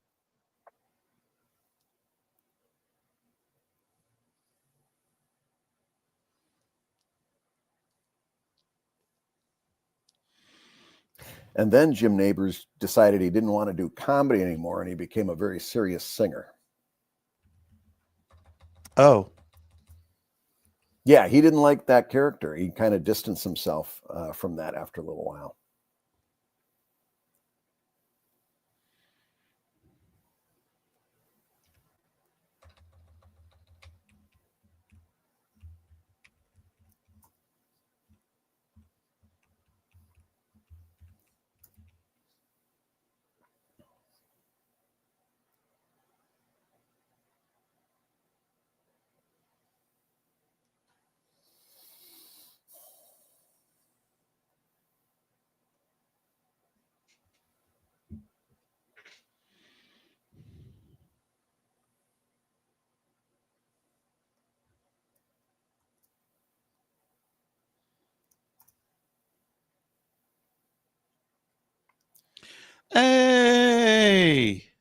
Hey.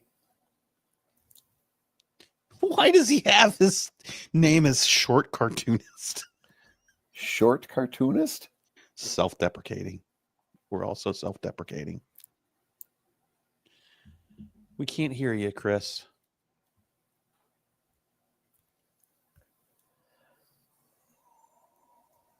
Wait a minute. Oh, I have to add him to the stage. I'm an idiot. Okay, so now we got you. So now you can hear me? Yes. All right. I had to put on stupid headphones for this. Yeah, you did. That's what it takes to be our friend. Well, I was trying to figure out what I'm doing here. So I never do this stuff. So where are you that it's so dark out? About 100 miles north of you. Oh, is that right? No, North New Jersey. It's dark in my studio. It's easier for me to look at my screen all day long without blowing out my eyeballs. Nah, that makes sense.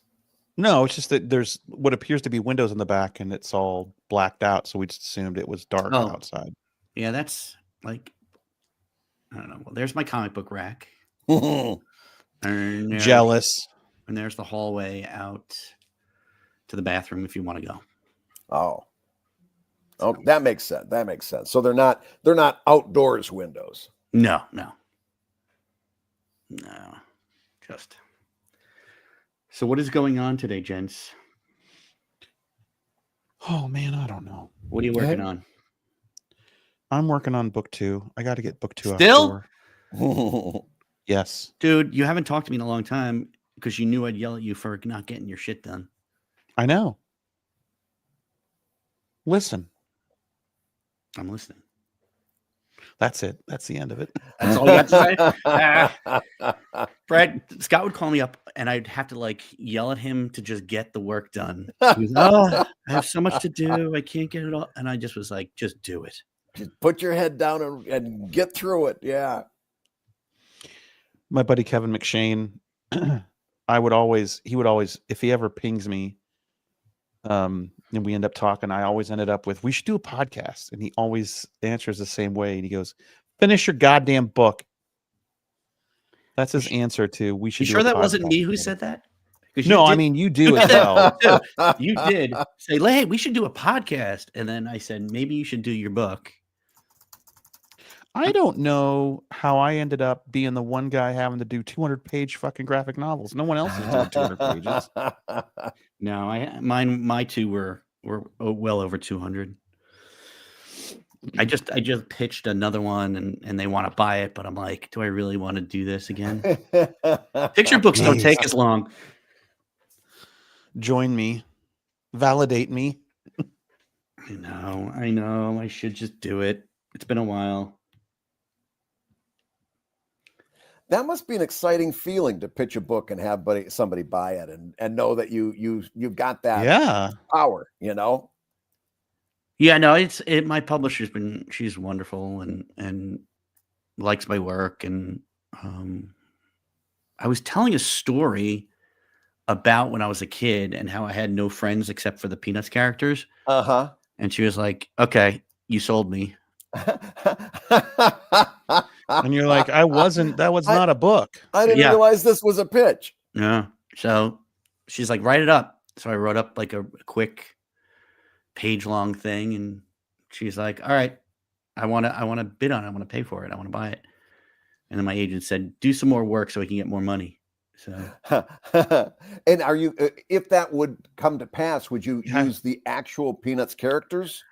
I don't know if it's going to be possible. It's just weird. It's it's something I kept saying to her, like, I don't know if we can do anything because there are so many licenses and rights and stuff. Yeah.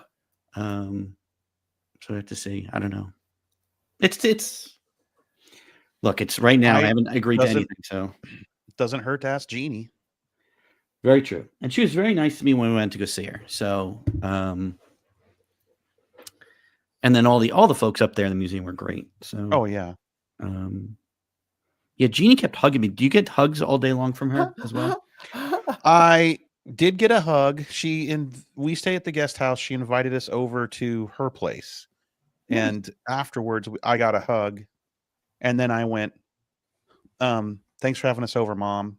And she goes, don't you mean grandma? And I went, unfortunately, no. The way my age works out, you're the same age as my pops. I wish I could say grandma, but no. Yeah. But yeah, I got a hug. I got a kiss on the cheek too. So I'll take that. I took that home with me. Yeah, when I she's went, the best. I didn't realize she was going to sit. I did a whole presentation, and she came and sat in the front row. Right. And it freaked the hell out of me. And then she gave us the tour of the studio and everything. But yeah, it was weird because they had contacted me because they were doing an exhibit on people who've been influenced by Schultz. Oh. And so they had asked our everyone. I know. I was like, well, the animation company, if they could use some video from our show. And then they got to talking. They're like, we'd love to have a piece from Chris. So not only was it great going there, but I went there and they had a piece of my artwork on the wall next to a Peanuts, next to a Calvin Hobbes. That's oh my God. So I just was like, so when they woke me back up after passing out, like a few minutes later, yeah, I did my bit. So it's crazy. What are you working on, Bradley? Oh, since it's the beginning of the month, I'm doing Patreon stuff. Like people who get rewards at the end of the month get the notification at the beginning of the next month. So it's all like administration stuff. Yeah. It's all emails and keeping track of spreadsheets and kind of boring stuff like that. It seems like so much work. I don't know if I could ever do a Patreon.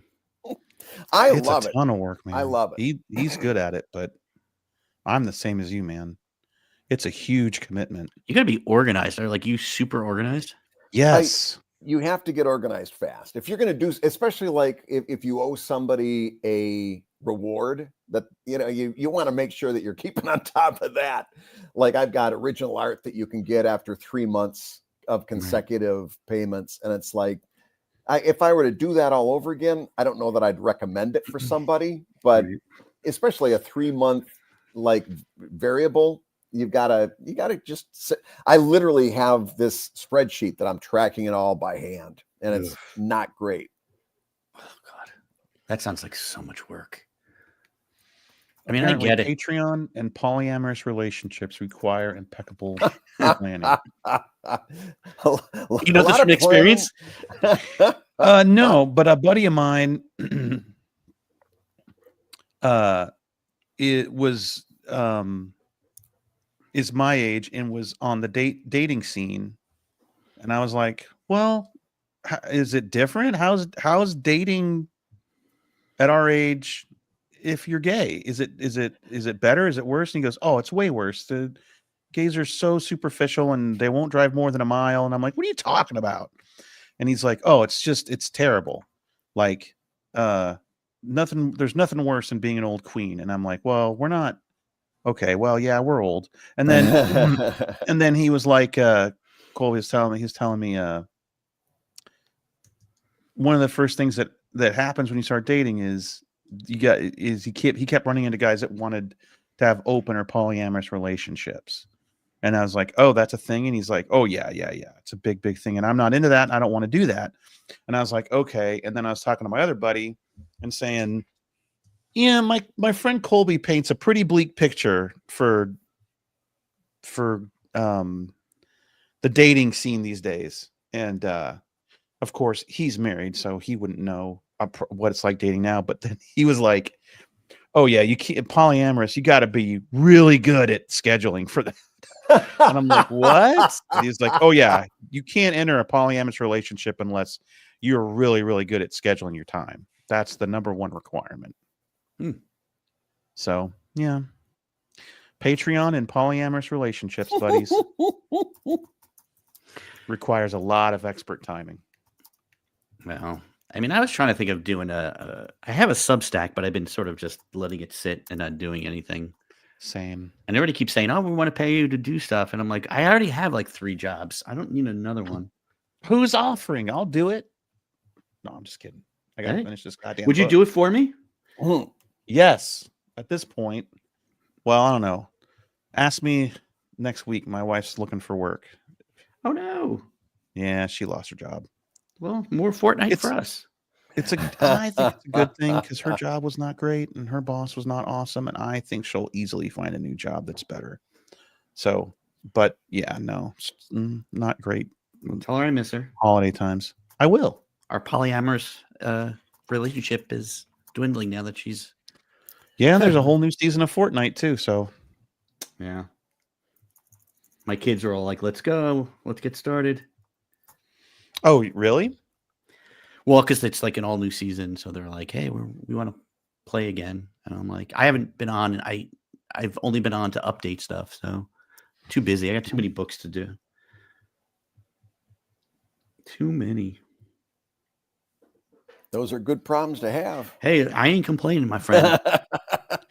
My buddy Rich was telling me our agent is, we share an agent. And he's like, Tim's pushing me to do these, what he calls, oh,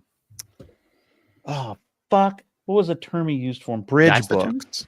Oh, Bridge books. And I'm like, what's a bridge book? And he goes, kind of like not for kids that are done with picture books, but not quite at chapter books, the graphic novel version of that. Yep. And I'm like, oh, okay. Maybe I should try a bridge book. Are they smaller? He's like, yeah, they're only like 60 something pages. And then they charge like $6 or $7, under $10 for them. So Yeah, it's sort of like a low level introduction to graphic novel stuff. yeah. So I was like, maybe I'll do that. Maybe I want to think of an idea for that. But then my idea, I was like, no, it's going to require more than just that. I'm going to need I'm going to need 200 pages for this at least. Anyway. No. You guys, it's the way to do it. Just keep working. Well, I'm just like I was telling Brad earlier, I'm at the investing in myself stage of my career again. Hey. I know. Well, maybe now's your time to do the Substack. Well, I've got a Substack. I just don't charge for it. It's just Oh. I just kind of use it as promotional to update my fans and stuff. But Yeah, but you can do stuff like this and get people to pay for it. I don't know they would pay for it, man. I don't know. Look, I do the same thing. I always say, nobody wants this. Why would they pay for it? And then you do something and everybody's like, I want to throw money at you. Give it to me. So, I mean, Brad's better at this stuff. I don't know this stuff, but I think people would be willing to subscribe just to get some fun stuff from you. I mean, it's almost like doing your strip again, but just here's my life. Here's what I'm working on. Definitely there should be you could do subscriber only streams. That would be a lot of fun. Yeah. I mean, Brad, I'm sure, has a billion more ideas than I do about what works and doesn't work. Any of that stuff, especially for your audience, Scott. People, and you're very good. You're good at being personable. You know, they're going to gravitate towards that.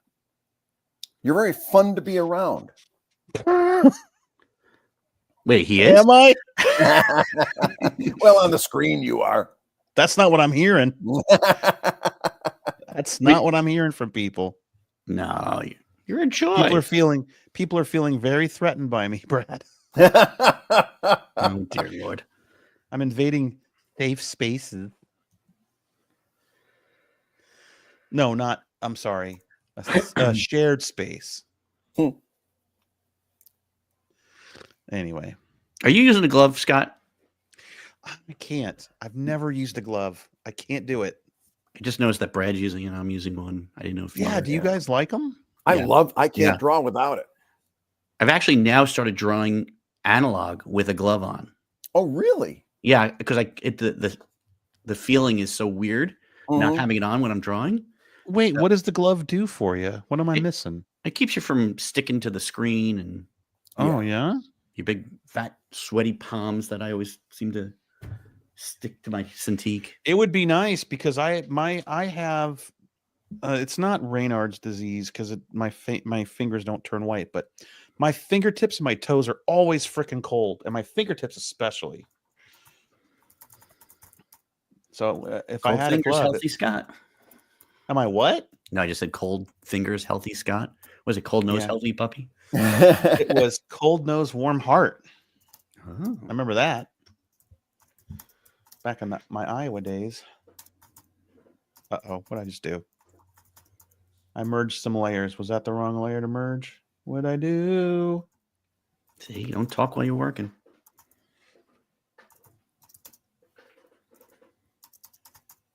All right. What? Oh dear. See the amount of content that you Oh, provide dear. people? I know.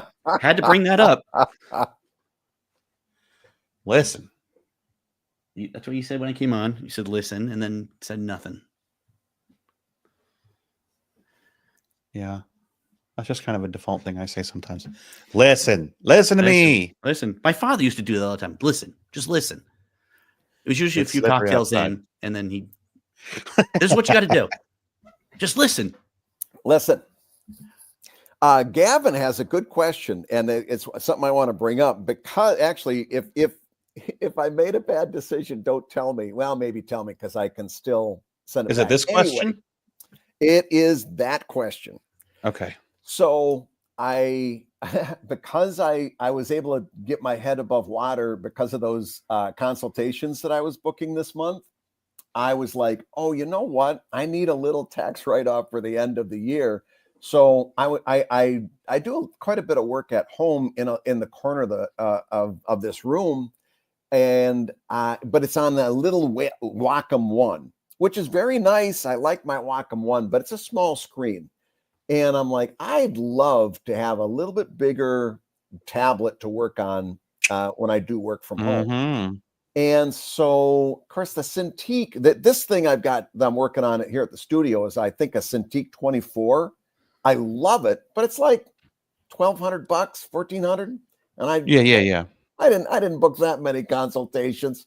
So I saw a Huion 22. Did you buy one of the Huions? I brought, well, because like there's a couple people saying good things about them in the Comic Lab Discord. John actually said that he didn't like his, but then he said, oh, wait a minute. I was talking about something else. Long story short, this thing was typically $500. They had it down to $400 where I bought it. And I'm like, you know what? For $400, I can hook it up. And if I don't like it, I'll send it back.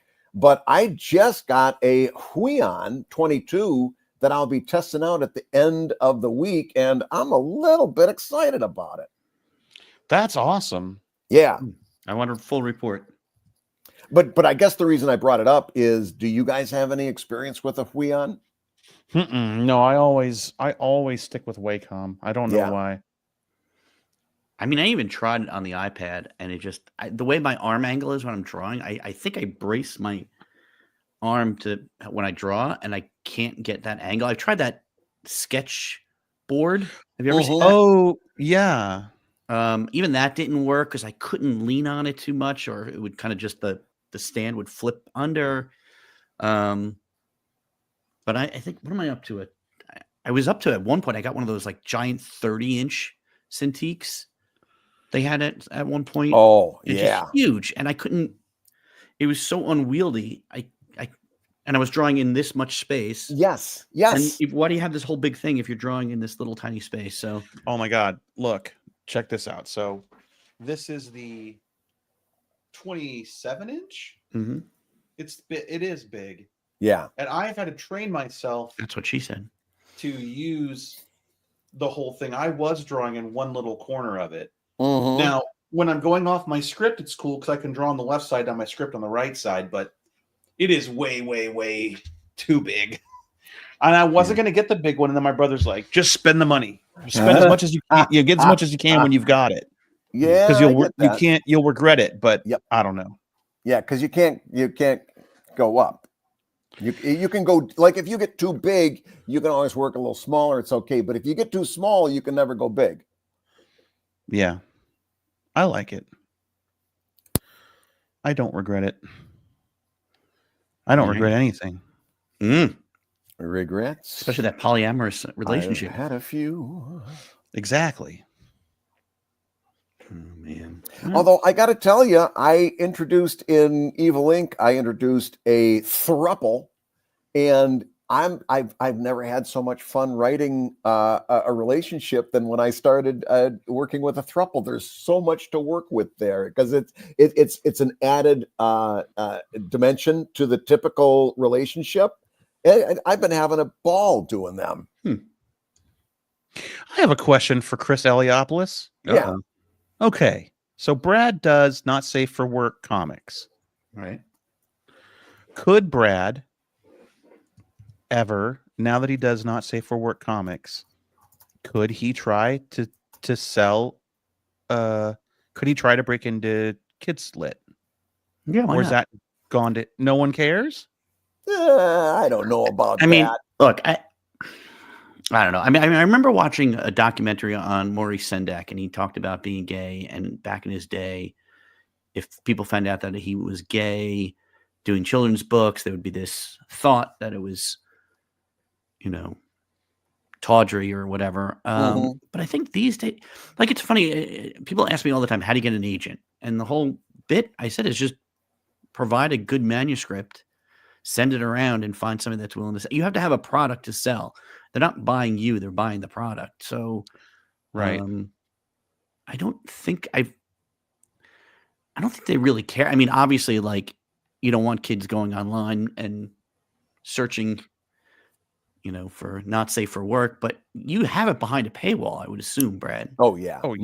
Most of my stuff is behind a paywall. There's some portions I put out for advertising that's a little bit more spicy, but most of the stuff's behind the paywall. But I'll be honest with you, I'll answer for Chris. You bet I would have to have a pen name. If they didn't insist on it, I probably would, because I would just feel more comfortable with that.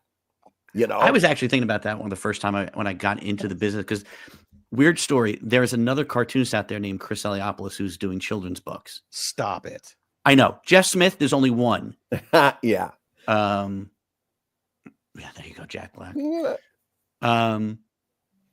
And so when I went to go, a friend of mine, a Marvel editor, had said, hey, he called me up one day. He goes, hey, so did you get that job from Nickelodeon? How did it go? And I'm like, what are you talking about?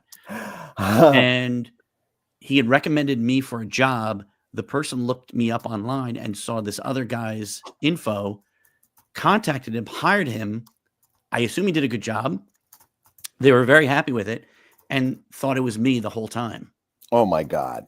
And so when I started doing these books, my agent, my publisher was like, we need to differentiate. That's why I use my first name is full, like Christopher, is because of that. Wow. But I was thinking all my kids and their friends call me, well, not my kids, my kids' friends call me Mr. E. And I thought it was a cute play because I always say I'm a mystery. Yeah. And I thought, like a Dr. Seuss thing, it'd be a good play. And my agent said, no, the hell not. So. Oh, really? Yeah. She's like, no, you're using your name. But, she reps like some of the biggest names in the business. So. Gavin, thanks for hanging out. And next time, join us in the chat. I'd love to quote unquote meet you in real life, even if it is just over kind of a Zoom situation. Keep drawing, buddy. Oh, I thought he was saying he was going to leave. He's going to hop in. Yes. Oh, there you go. Please. So do you want me to hop out and let him come in? No. You got space. I don't want to, No. Take up all your time. The more the merrier. For my inaugural stream, yes. All right. This is great. Hey, man. It's all good. My inaugural YouTube stream. So you're looking to get in the business, Brad? Looking to go into publishing? Mr. Don't go into publishing. Oh, but I say don't go into publishing, except there's one place where I think publishing still has a stronghold, and that's Kids Lit and children's books. Yeah. I don't begrudge you and Scott going publishing at all. I didn't. The books you do. I was asking because I think Brad would do great. Yeah. I would love to see him do it. Oh, I would. Listen. Listen, with Project 2025 on the horizon and looking Yeah. at what they want to do for the NSFW content, there might come a day when you get a panicked phone call from me saying, "Oh shit! Oh, your old pal Brad's got to figure something out." So that might very well come to pass at some Well, point. that's what you get for voting for Trump, Brad. Yeah, man. Well, I will say, but then you got to worry about so a lot of the books are printed in China, Oh, and so Oh yeah, no one's getting any books out this next couple of years. that's the other Don't thing. worry That's about the other publishing thing industry is that going to has me be. really panicked is I wanted to do a Kickstarter in the first quarter of next year, and unless I tack on an extra 35% just to be safe, I don't know. I don't know what's the answer is there. It's going to be rough, man. I don't know what they're going to do. But yeah, I would take that. You remember Arch Brothers, Scott? I was just gonna say that would be my first suggestion. I would take Arch Brothers, dust it off. Two little boys, they're brothers. One's a superhero, the other's a supervillain, and I would build a story around that and throw a Hail Mary pass. Well, if you need help putting together a pitch and a manuscript and stuff, and I can always pass your stuff along. Be careful. I will take you up Yeah. on that. Look, I've offered Scott in the beginning, and I've offered a bunch of people. My agent is good. She goes, "You only send me the talented ones, so you'll." I'll let Well, you listen. in. Do me a favor. Make an exception. I knew the joke was coming. I literally, as I was saying it, I was like, "There goes the softball." Yep. Listen, at this point, it's I'm trying to reflex. I remember- can't stop myself. I'm trying to remember your agent. You have the same agent as Kazu? Me? Yeah. No, my agent reps Dan Santat, John Okay. Green, Hank Green. She's the one who found Twilight, the Twilight movies, the books. Yeah. She found that author. What's the other one?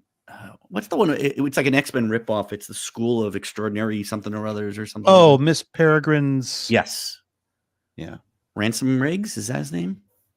I don't remember. Random wife Riggs? liked I always get his name wrong, and she gets mad at me, and I don't do it on purpose.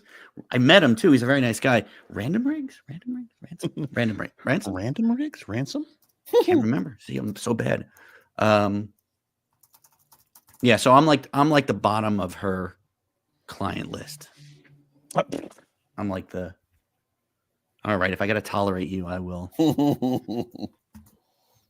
But she's good, and I've sent stuff off to her, and from other people, and I don't If think it's my good- agent. I don't think my agent does the same stuff other people's agents do. Oh, really? Well, I just hear stories, and like he's saying, like his agent was like, "I love it. Make it a pitch. I can sell that." And I don't- Yes. I don't hear my agent say I love it, but he's not proactive like that. That does I think sound if like such a wonderful relationship, Yeah, I'm jealous. well, Come yeah, on, no, Tim, what the fuck? well, it's funny. I mean, I love her to death. She's like 5 foot tall and as intimidating as I can get. Like, Oh my god. she will kick your like. I've had phone calls with her where she's like, "This sucks. What the hell were you thinking?" Like, I mean, she's brutal. But what's great about having a relationship with an agent like that is that when she says she likes something, Yeah, you know you she believe likes her. it. Yeah. So, which is great. It's a great relationship to have. It's like she's like my sister who I like. What? You don't like your sister? Shush, this is being broadcast. So, but she's genuine. She, we are like brother and sister. We bust each other's chops. But she's totally honest and straightforward, which is exactly what you need with an agent. And Yeah. and My agent can turn any victory into a oh dear. Really? Yeah, he's really good at managing expectations, and he does not want you to get your hopes up. So like Oh. when I was like, Tim, they're getting me in Target. The book's going to be in Target. He's like, oh, well, that's a good way to hit the ground running. And I was like, that's it? That's all you can say? Yeah. He's like, well, it's a good start. It's not a silver bullet. It's not going to. I'm like, No, I get oh that my too. God. No, I get that too. I did Dolly Parton's Imagination Library picked up one of my books, right? So what they This do story is, pisses me off. Brad, you're going to love this. Go ahead. Oh, well, if this is the book I think it is, Yes, it's that book. I have an addendum to the story, so we'll have back-to-back stories here. You can sit back and listen. So they reach out and they say, we'd like to buy. So they every year they put out new books through the Imagination Library, which provides free books to those kids who need it, who can't afford books and stuff like that. So the first order was 625,000 copies. 1,000. Yeah. And I said, oh, this is amazing. And I went to my agent and I said, oh my God, this is like amazing. She goes, eh. And I'm like, what do you mean, eh? And she's like, look, it's a special order. It doesn't affect the book sales in general. It's more of a, put a little pin on your shoulder and, and on your chest and say, look at me, I'm great. So I was like, oh man, this sucks. So they reached back again and they were like, all right, we want to buy the book again for next year, another 700,000 copies for next year. I'm like, this is such great news. And she's like, it's not going to show up on the charts. It's better for the publisher than you. I'm like, so, all right. So Scott, you're not alone in that feeling of nothing is good enough. Buh. Yeah. That would be a little tough to take. It's fine. I mean, look, I'm doing very well. Thank you very much. Mm-hmm. And I just thought it was I was like, oh, it's going to get me noticed. People are going to want to, buy more of my other books. And she's like, eh. Not really. Yeah. No. One doesn't lead to the other. And I was like, okay. Okay, thanks. All right. So that's that. What are you gonna do? So Scott, you remember me telling you about that 3-year-old I was playing the Help Ziggy game with? Yeah. My nephew. So I was in Cleveland. Carolyn and I drove down to Cleveland. My brother-in-law and sister-in-law were going to be out of town for the weekend for a wedding, and we came in to watch the kids. And so we're taking care of them, and it's bedtime the one night, and he gets 2 books read to him every night. So I go up to the room to read books, and guess what? I see Chris's book sitting there in my nephew's bedroom, a little emotional, right? Mm-hmm. And so I'm like, oh my God, I know the guy that did this, which actually, surprisingly enough, kind of like jibed with this 3-year-old. He's like, really? You know? And I'm like, yeah, this is my friend. I've known him for years. Usually they don't care. Yeah. They usually really don't. He was like, oh, well, maybe he was humoring me. Who knows? But he was like, really, that's really cool. So I'm like, oh, we got to take a picture so I can send him, because I know how I feel. Like every now and again, somebody will send me a photo saying, oh, I found one of your books out in the wild. It's at a bookstore or whatever. And John did that for me once, as a matter of fact. And it's so nice just to see your stuff out in the real world, somebody enjoying it.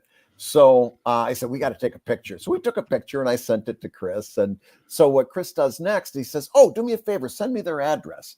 Chris does this beautiful illustration, original art, sends it to this kid. And I didn't tell the mom and dad that it was coming. I just let it surprise them. And they open up this package, and here's Chris Eliopoulos original art staring them in the face, along with a real nice caricature of me on the back with a very kind note. And I'm telling you, you made their week. They were just over the moon about that. It was such a nice thing for you to do. This guy did the same thing for me with Miranda. He did an I Am Miranda, and she got to go to school. Yeah, and show that off. Oh yeah. Wait a minute, we've got a 4th person on the dais here. That's right. How's it going, guys? Hey, Gavin, how you joined doing? us. What's up, Pretty good. brother? Pretty good. I was working on thumbnails earlier that I was trying to finish on a little bit of a grind, so I wasn't going to jump in. But now that I got those done a little bit earlier than I expected, and I have someone emailing me about an overdue commission, I figured I might as well take care of that now. Yeah, I've got 30 of those I got to do right now. It was really nice to quote unquote meet you, man. You too. I'm glad I stumbled on you doing your inaugural stream. I just happened to be cycling through YouTube stuff to keep myself occupied, and you popped up, and I was like, ooh. And then when I saw that y'all were basically just hanging out doing the virtual studio thing, I was like, oh man, this is perfect. Right? Yeah. I want to do this more, man. Yeah, I don't have this at all at home. It's like me in the back of the house every day. I think this is the unsung plight of the cartoonist, is that we sit alone in our houses. So one of the things that I'm super lucky is that I have a really, really great support group. And when we were down in Santa Rosa at the Schultz Museum, my best friend that I've known since the 5th grade, when I was doing my signing, I kept looking over, and he was in a deep conversation with my wife. And I was like, that's fucking about me. I know that's about me. And I'll be hearing about it, whatever's going on over there. Mm-hmm. And so Rob came over to me and he was like, hey, so your wife and I both agree on what it is you need. And I'm like, oh, fantastic. I can't wait to hear this. Yeah. And he's like, you need a social group. You need to get out of the house. You never leave your house. You don't have a D&D group or a drink and draw or anything like that. And you need that. You need some kind of social interaction. And I was like, yeah, I don't disagree with you. But I'm 53 years old. What am I going to do? Well, you're really good. Rob's like, you're such a fun guy. You can make friends so easy. And I'm like, okay. Here's what's going to happen. I'm going to go home and I'm going to say, let's play D&D. I'm lonely. And then I'm going to end up at D&D or a drink and draw. Not with my friends. Not with someone I want to hang out with. But the one guy that follows me on Twitter that I do not want to spend time with, who talks a lot with one finger in the air, actually. And then, so this for me, hanging out and drawing with a bunch of guys who I admire, who also draw. I don't know. It's just, it's heaven. I like this. For studio thing. For me, like there's a handful of people that all live within there's a handful of people who live, like I'm just outside New Orleans. I'm about 20 minutes outside the city. And there's a handful of people who are at varying degrees of aspiring to like just doing a little bit of paid work, kind of, that do drink and draw stuff. And then there's a few people who like Cody Chamberlain or like Rob Guillory or John Dell that are all anywhere from 40 minutes to 2 hours away. So there are people in Louisiana, but we're not densely located enough to be able to do anything like this in person. And then you add to that, like I've got 3 small kids. So like the likelihood of me being able to realistically be like, all right, I'm going to go hang out at a bar for X amount of hours to just shoot the shit is so much less likely to happen than doing this. This is like the platonic ideal for me.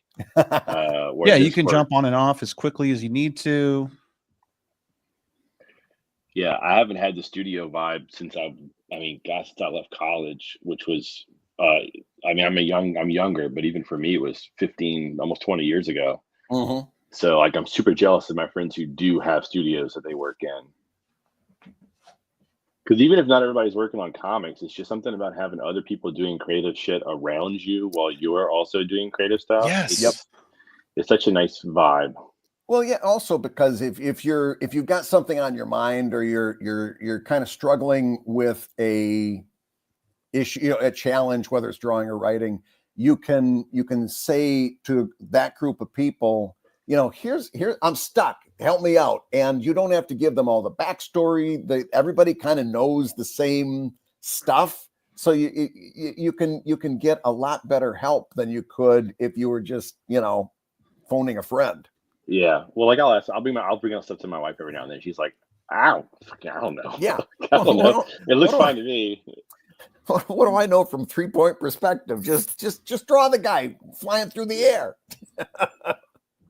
I was gonna say too. I heard like so. I did. It's crazy that there's another Chris Eliopoulos who does comics or That's does cartooning, nuts. Period. Yeah. I have a similar thing where like there's not that many Gavins in the U.S. Right? It's a European thing, if anything. They're more like younger guys now, but like when I was a kid, I never met another Gavin until I was like 20, and I went to a high school with 2,000 kids. There wasn't another one in the school until I was leaving. And Guidry is a Cajun name, so it's a very location specific name. Oh wow, yeah. So I was always of the mind of like, I got this. I'm the only one. There's no way. I'm the only one. Unfortunately for me, he doesn't do comics or cartoons, but 2 years ago, LSU won the College World Series, and Gavin Guidry as a freshman threw out the final out. Oh man. Pitching, and I was like, I'm not gonna be able to compete with this kid on SEO. Like, what the like? Yeah. Superman drawing Superman, amazing. I love it. Huge career opportunity, great goal for me. But a Major League Baseball player will instantly trump any of that in terms of SEO. Yeah. Yeah, you're done.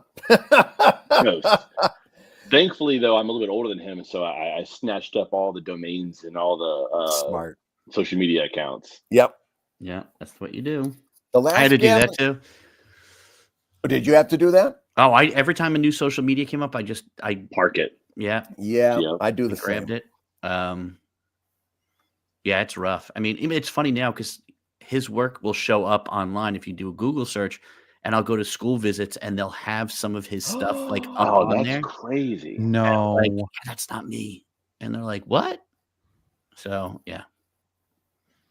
It's great. And he's a good guy too. Like while he was in college, he scanned took a picture of his driver's license and blurred out the number, but sent it to me and said, I'm not trying to steal your work, but here's my name.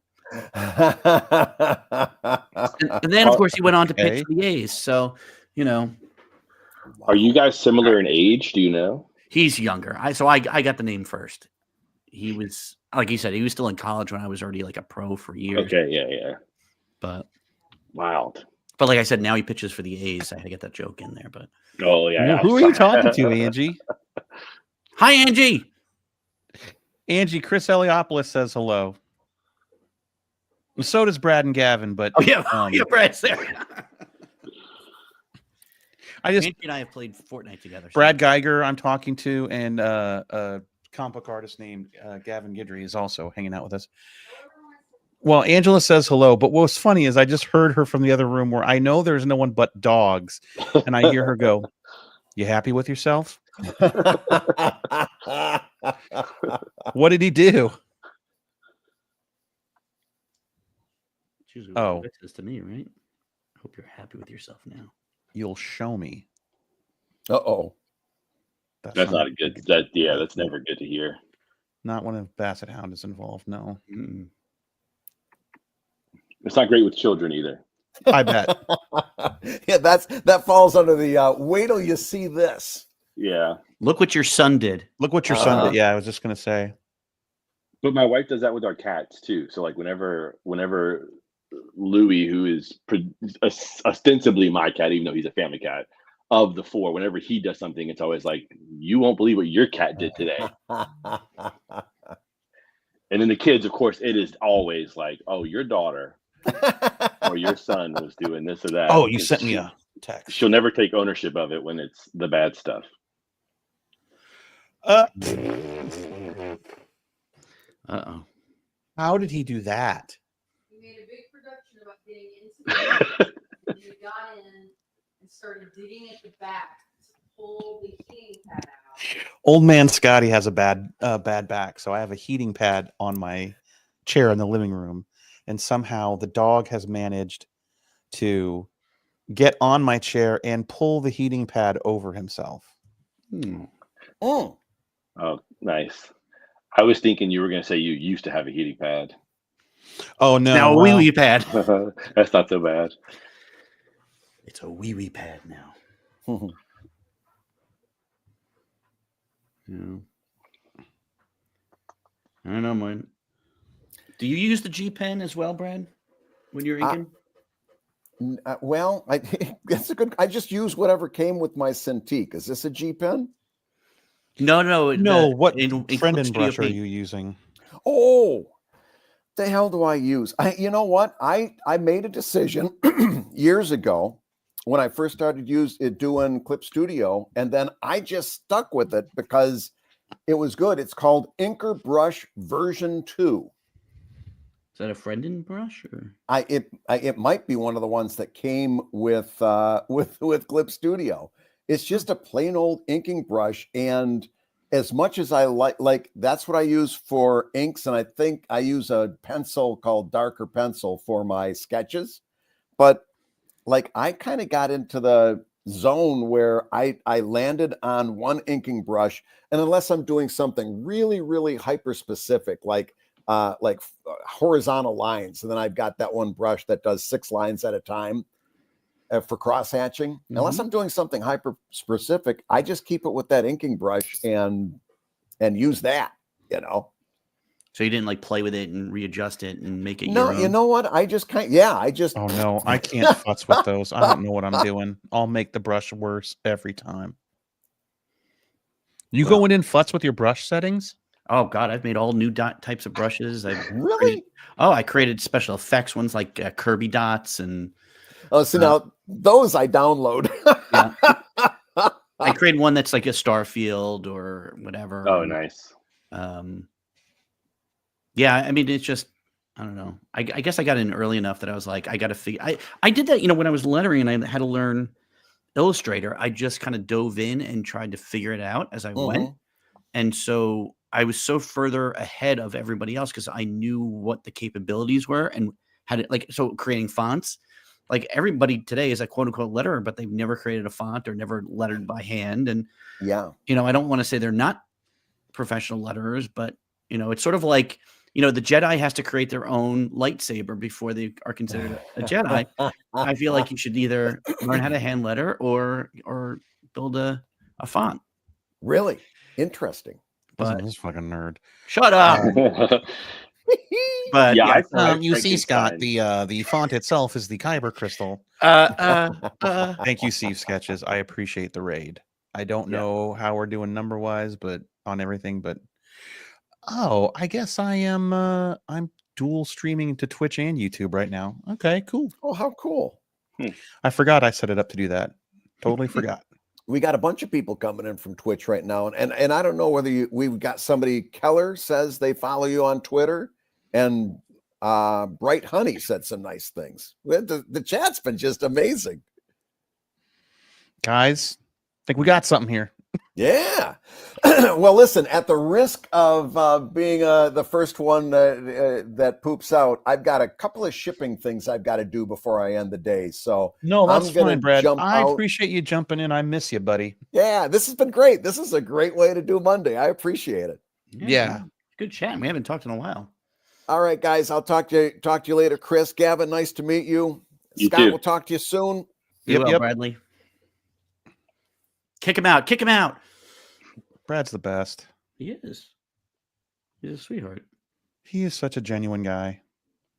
Always. And he knows he knows so much about the business end of things. It's amazing to me. Like, I guess I know the program, like we were just saying, but he knows, like, I couldn't do what he does. Well, there's a certain type of brain, right? There's a certain type of person that does creative stuff, but also can kind of tap into a lot of that, the business side, at least in terms of like capitalizing on it and knowing different ways to kind of tap into different things. I mean, I don't like you. I don't talk about having an agent. I mean, I'm not in the publishing world so much as just doing big 2 stuff. But yeah, I'm out here fending for myself. Yeah, and especially when you do, like, if you go to Image, even though you're paying for the imprint, they don't do a lot of marketing for you and stuff. They so you end up having to do it yourself. And yeah, in comics, you're definitely all hands on deck. You got to do it for yourself, or you're not going to get anything. I mean, I'm lucky in that my publisher and the animation company and PBS all promote and do that for me. I mean, I can do it as well, but obviously PBS gets more eyeballs than I do. So, but yeah, I don't know. I don't know if I could do what Brad does. I don't know if I could sit there every day trying to engage and Like after today, this is it. I'm done, Scott. Like I won't be able to talk to anybody for like a week. Yeah. No, Mhm. he's not afraid of the hustle. That's for sure. Yeah. But it's good. I mean, shit. So what are you working on these days? Gavin? I already know what Scott's working on. So I'm finishing up a 90-page graphic novel that I'm doing. Do you know Alejandro Arbona? He was an yeah. editor at Marvel for a Yeah. while. He wrote a kind of a slasher send up, giallo send up that we're doing together.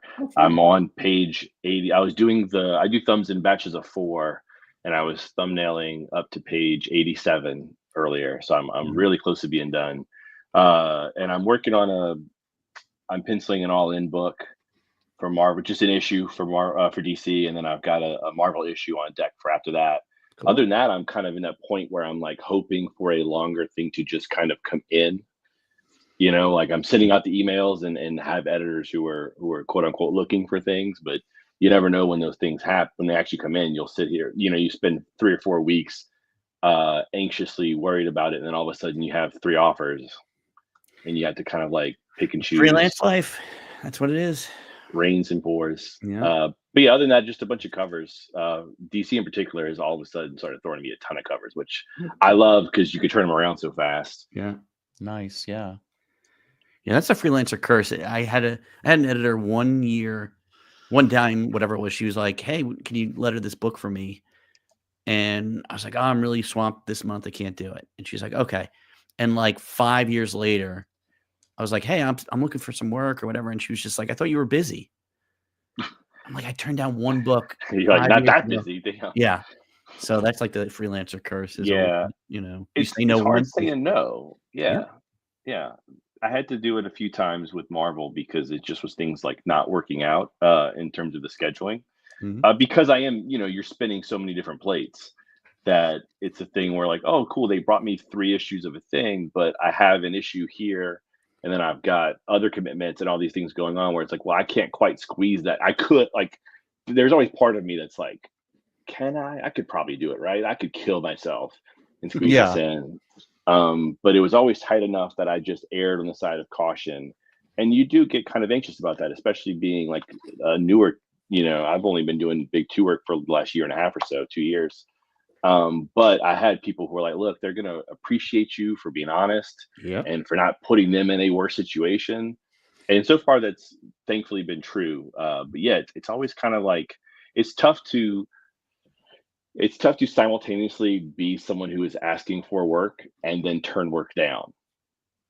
Mhm. Right. Yeah. It's always better to say no than to say yes and screw them over, For sure. especially like on the monthly grind. Like you will be persona non grata quicker than anything if you screw up a deadline on an editor. Yeah. So Scott. Oh, listen, son of a bitch. I'm paying the price, man. I know, I hear you. My book's been bumped. I pulled it off. Yeah. How far? They wanted it. They had planned for it to come out summer of next year, which I thought was fast. But I guess they want them to come out 1 year after. I mean, like one a year, right? Yep. And they're like, well, it might be later in the summer now. I think we're going to bump it to later in the summer. And I was like, God dang it. All right. Well, now I've bumped the book, and then Tim was like, congratulations. You're the first artist to ever be late with their book. And I'm like, that does not make me feel better. And he's like, well, look, the best thing you can do is get that book out the door. Just get that book out the door. Don't worry about it. Just focus on that. And so, then they came back and said, I've got my editor was like, I got big news. It's not bad news, but it's big. We're going to bump it to spring 2026 because marketing really wants the time to really promote it and book 1 some more. Yeah. And that gives you time to promote both. And then me being me, I'm like, oh, well, I know what that means. They don't want a book 3 now because I fucked up. So that's my career. It's over before it started. I don't know if that's true. No, mean- it's not true. I'm being a dick. to I know. myself. Look, I do the same stuff. I mean, they did that to me. I did the first graphic novel before it came out. They already wanted the second one, but they wanted it for that following year. Like literally, I had 9 months to do an entire graphic novel, which was like 230 pages. And I wrote it, drew it, inked it, lettered it. And then I had somebody color it. And then I kind of went over it and fixed things where I wanted to fix. But it's brutal, man. It's brutal. Well, but it's fine. You know what? It'll come out. It's, you know what? Better to have it good and be out there for years to come. No, and I'm to do a with you. crappy job, and then you're just like, wow, it's going to be out there. I'm trying to remember the words of Kazu, which is like, well, Amulet #1 barely sold anything. We're all terrified. And I'm like, what do you mean? 300 copies. I'm like, bullshit. He's like, nope. They were like, oops, we got a problem. And I was like, okay, well, I don't care. I'm just going to keep making it. And he's like, this is a marathon. It's not a sprint. You got to get to like book 4 before anyone really cares that you were even making books. Don't quit. Just don't stop. Yeah. So. He's not right. I mean, he's not wrong. He's not, but it's just a little scary because in the meantime, I feel like I'm just not bringing in enough money. And because the advances aren't great. I mean, they're not enough. And then, if I do other stuff that will bring in money, that's time I'm not working on my goddamn book. Yeah, it's good. I was going to ask if y'all were working on advances. I don't know if I could. I mean, I've never done it. I'm sure I probably could. But to me, like, the deadline aspect of knowing that, like, if I turn in X amount of pages, I'm getting paid, makes it so much easier to stay on that grind. Whereas I feel like if I had the space given to me to say, okay, can you get it to us in 10 months and it's a long form project and you have an advance, I don't know mentally if I could. That's a hard road to navigate, I feel like, in terms of motivation. Well, like the interesting thing is like Rich Moyer, who's a buddy of mine, and he does these kinds of books too. He's got some really cute, fun books out there. And he was talking to me and I'm like, oh, man, the advances they're not that great. And he's like, oh, I know. He was like, you do the math and you get depressed. And I go, what do you mean you do the math? And he goes, well, you go, this is my advance. This is how long it's going to take me. Can I afford to do that? And I was like, that never occurred to me to even do that. Like, I'm not going to say no to a book deal. What are you talking about? Like, but yeah, that's the responsible thing to do. Yeah. And I didn't do it. I didn't even think to do it. I mean, my first graphic novel was like almost 10 years ago now. And I think the advance was $35,000. And I was writing it, drawing it, lettering it, coloring it. Yep. And I went in, I turned into like the full manuscript drawn up, penciled up. I didn't ink it or color it yet. And it went in through editorial. And my publisher like sent me back and like had me pull out 25 pages and add in another 50 pages. So think about like a 200 page book that you've now pulled out, and it's really now 225 or something like that, or 275. And it took me about a year to do while I was doing all this stuff. I was like lettering half of Marvel's books, and but yeah, if you look at it and you say $35K spread out over a year, it's not feasible depending on where you live, and those are the choices you got to make. I mean, I don't know what it is if like you're just drawing it as opposed to writing it and drawing it. I don't know if there's a difference, but the graphic novel industry has really kicked up in publishing now. Like everybody's doing a bunch of kids middle grade books, and so they're hiring a writer. It's becoming the comic book method of, having somebody different on each task to make it go quicker. And it turns into work for hire for a lot of people. But Yeah. and it's also you got to remember it's $35,000. It's not up front. What you do is they No, break it it's into It's like four, milestones, right? right? Yeah. Or 3 or 4. So you get like in some cases. So say even a quarter. Say a quarter of it you get on signing. You get a quarter on delivery of arts Yeah. and materials. Third or a quarter on publishing, and then sometimes they do a quarter 6 months later. Oh wow! So yeah, Sometimes, you really aren't living on much then. yeah. So sometimes you're doing 3 where it's on signing, delivery, and publication. So you're not living off that money up front. They're not just handing you a chunk of money and saying good luck. I think they're too smart. They know we all screw up, and so they kind of say, you know what, you're going to wait to get this money. Here's an incentive. So, well, there's that thing, right? They compare an artist with a deadline to like water. It's gonna fill out the shape of whatever shape the vessel is. You'll fill it up. So no matter how much of a deadline you give me, I'm going to use up that entire deadline. yeah. You know what's funny? Because I lettered comics for so long, and deadlines were brutal. Like you had to hit them. Like if I didn't letter a page on the boards and it didn't get to the inker in time, I screwed up the inker. Yeah. So I always developed this. I got to get. Yeah. Stuff done. Now you're messing with his deadlines. Like I was on vacation once, and I got pages in, and they had them on the boards. And here's a name drop. I'll just throw this on the table. Terry Austin calls me up and says, "I need those pages right away. Like I have to get them done." So I literally said to my wife, "Pack up. We're going home."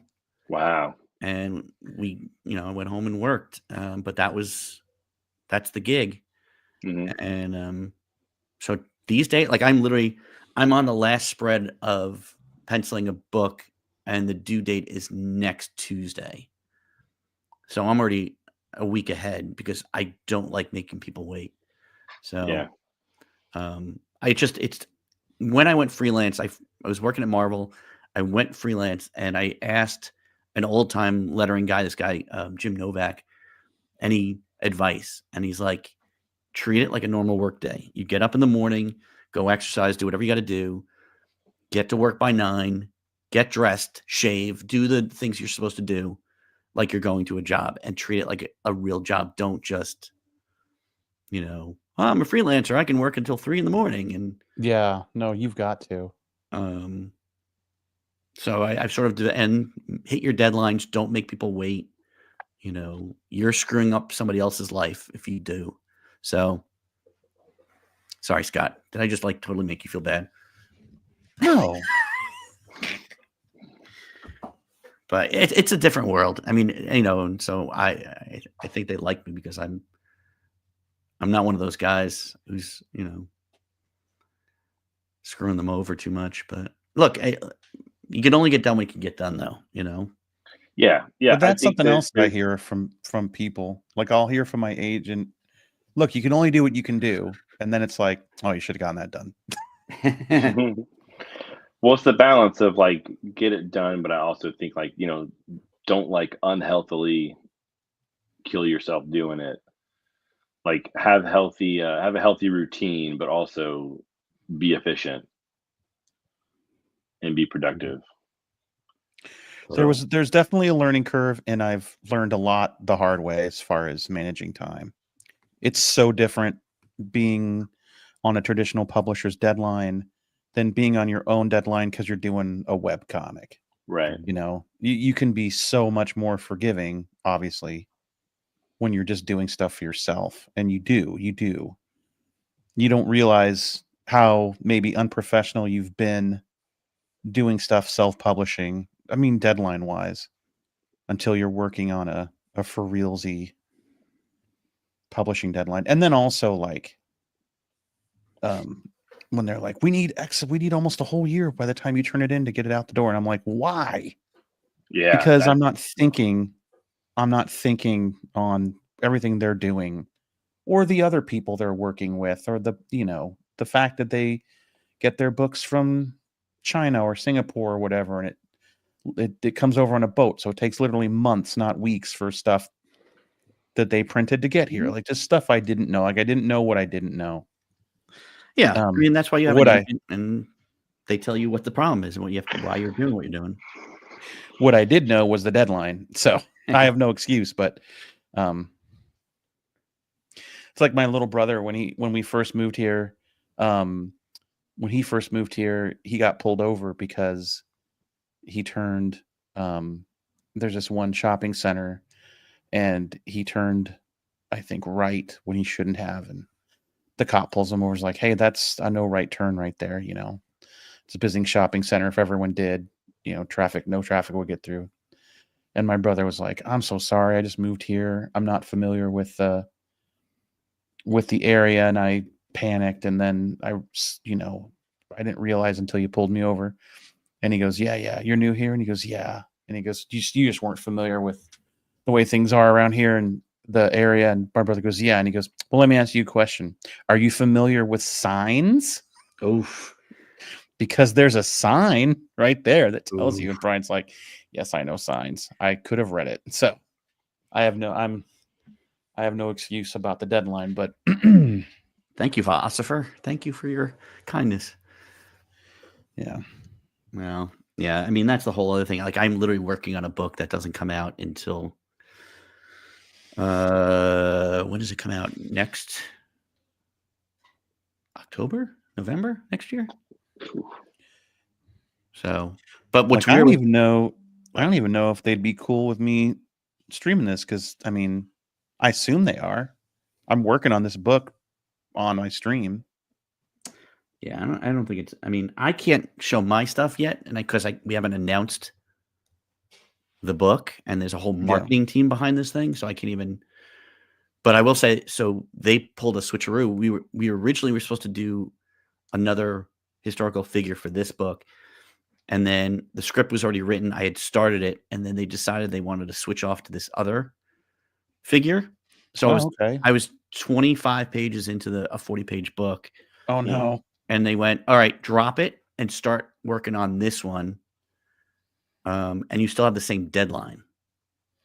Oh. So I'm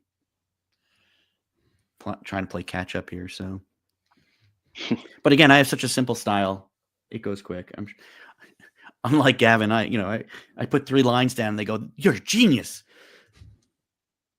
I'm just going, "No, I'm just lazy." No, what I get for being like for having like I mean, I don't. It's a dirty word, but you know how many times people refer to my work as like, oh, it's simple.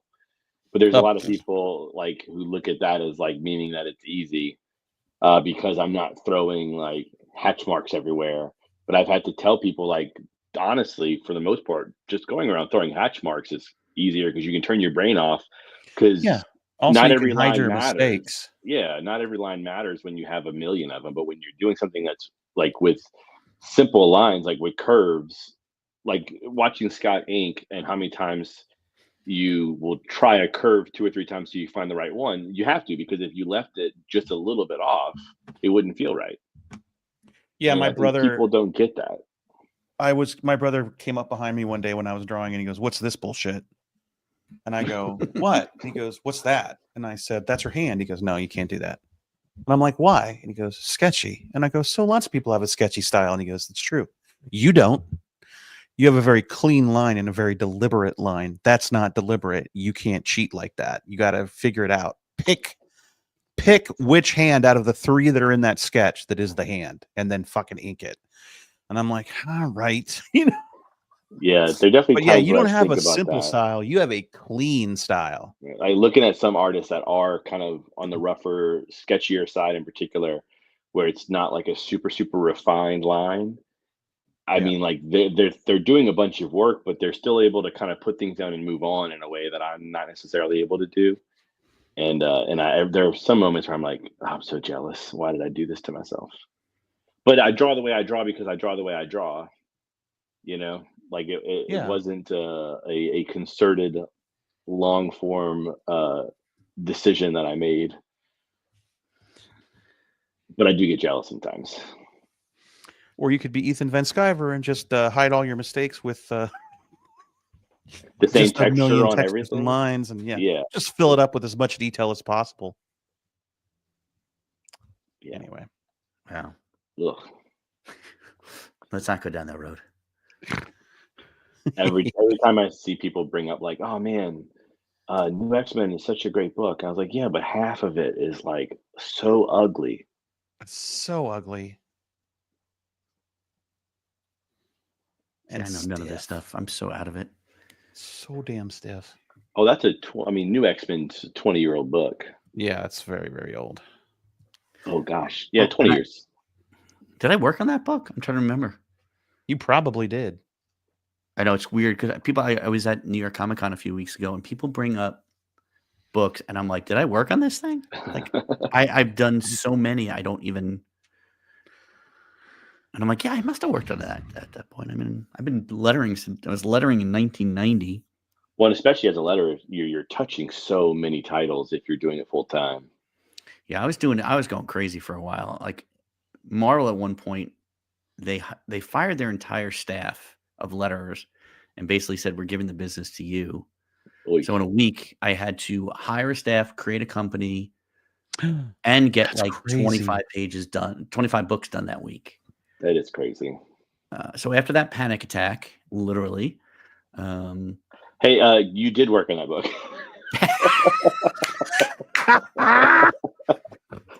I looked it up.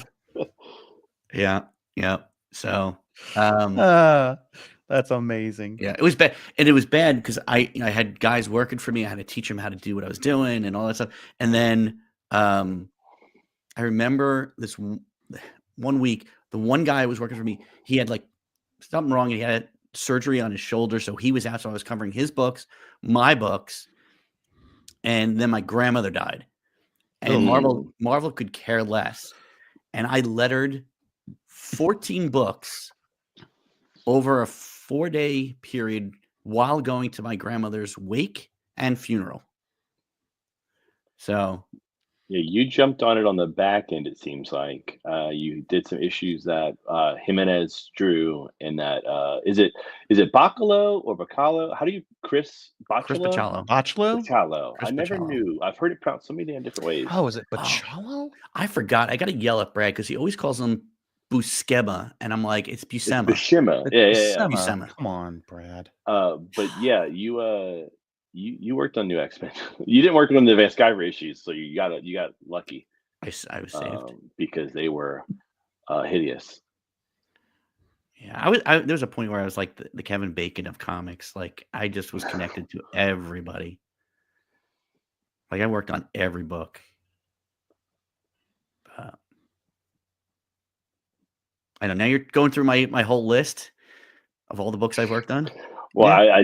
I jumped on League of Comic Geeks, and I was like, let's see. It is I had to scroll. I was scrolling for a little while to get to the ends. So here's a stupid story that doesn't really matter, but when they were first creating the Marvel database of creators, like they on their website, yeah, the guy that was creating the database reached out to me and he said, we arbitrarily chose 5,000 credits as a limit on here because we figured nobody was going to go over that. So which ones do you want to have? Well, he was just like, only 2 people went over 5,000, you and Stan Lee. So I was like, oh, wow. That's crazy. Wow. What a weird stat to have. I would have that framed on my wall. Yeah. Well, I worked with Stan a couple of times too. And I worked on his comic strip, and he paid directly. So I lettered the Spider-Man comic strip for a while. And I remember getting the first check, and Stan had signed it himself. Like it wasn't one of those stamping thing. Like it was his own personal. That's cool. Bank. And I turned to my wife. I'm like, I can't cash this. I can't cash this. She goes, give me the goddamn check. You're cashing this. We need the money. So to this day, I don't have that check. I don't have. That would have been a piece to have, right? That's the one you sell 20 years later. How many times at Stan Lee here we've lost the check and you send another one? Probably a lot. Just send novelty checks. Just send a no check, like a no prize. Yeah, I never met him, but I mean, by the time I would have had a chance to, it would have been a situation where like I'm paying X amount of dollars to meet him at a convention, because he was just doing like the long line photograph and signature stuff. Yeah, I met him years ago. I did see him from a few feet Similar to Jim Lee. I saw him from a few feet away, and I was like, cool. There goes Stan Lee. Yeah, there were two stands. There was the stand that was the hey. And The then there was character. just like the mellow guy that you just can talk to. And That's cool. yeah.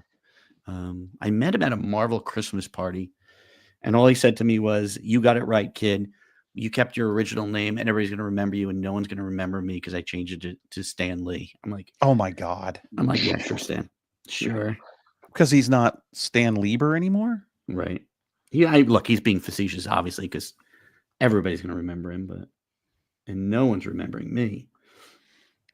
But It's so funny. We all think that we're so forgettable, I am. and we actually impact a lot of people and don't even realize it. Our work really, I'm starting to, the older I get, the more I realize that just the act of really putting yourself out there and making something, it has profound impacts on people that we don't even consider. Yeah. I know, it's crazy. I mean, I like you, I don't get it until I do like school visits or go to shows and cons and stuff. And, I mean, I literally had a 14-year-old girl and her mom come up to me at an event in Texas. And she was like, "I grew up on your books." And I'm like, oh God, I feel so old. Yeah. But it's kind of cool. Kind of cool knowing people are digging what you're doing. Well, I had like the first chance I had to meet Stuart Eminem, I jumped on it because I am learning, having seen so many people pass away before I can get a chance to meet them. No kidding. Like Conroy or like Tim Sale. I was finally going to go meet him at Heroes, and 2 weeks earlier he canceled, and then before the show he passed away. And I was like, oh, so you gotta take your shots. So I went up to Stuart and I was like, hey, I just want to let you know, like, I've been a fan of your work since I was like a young teen, and this meant this much to me, and this meant that much to me. And I'm starting working on Superman in like a month or so. So I wanted you to know that like you've had an impact on someone who's doing real work. And they were, I mean, I don't know if you ever met him. He and his wife, Catherine, are like incredibly gracious and really, really sweet. And they were great. And then everybody afterward was like, you probably made them feel like fucking ancient. But I was like, but if someone came up to me 20 years on in my career and was like, hey, you've influenced me, you've had an impact on me, and now I'm also doing, a certain level of work. I mean, that's like a legacy thing. I think that's incredible. Cool. Yeah, it is great. Yeah, no, especially like you said, when we're all alone sitting here in our little.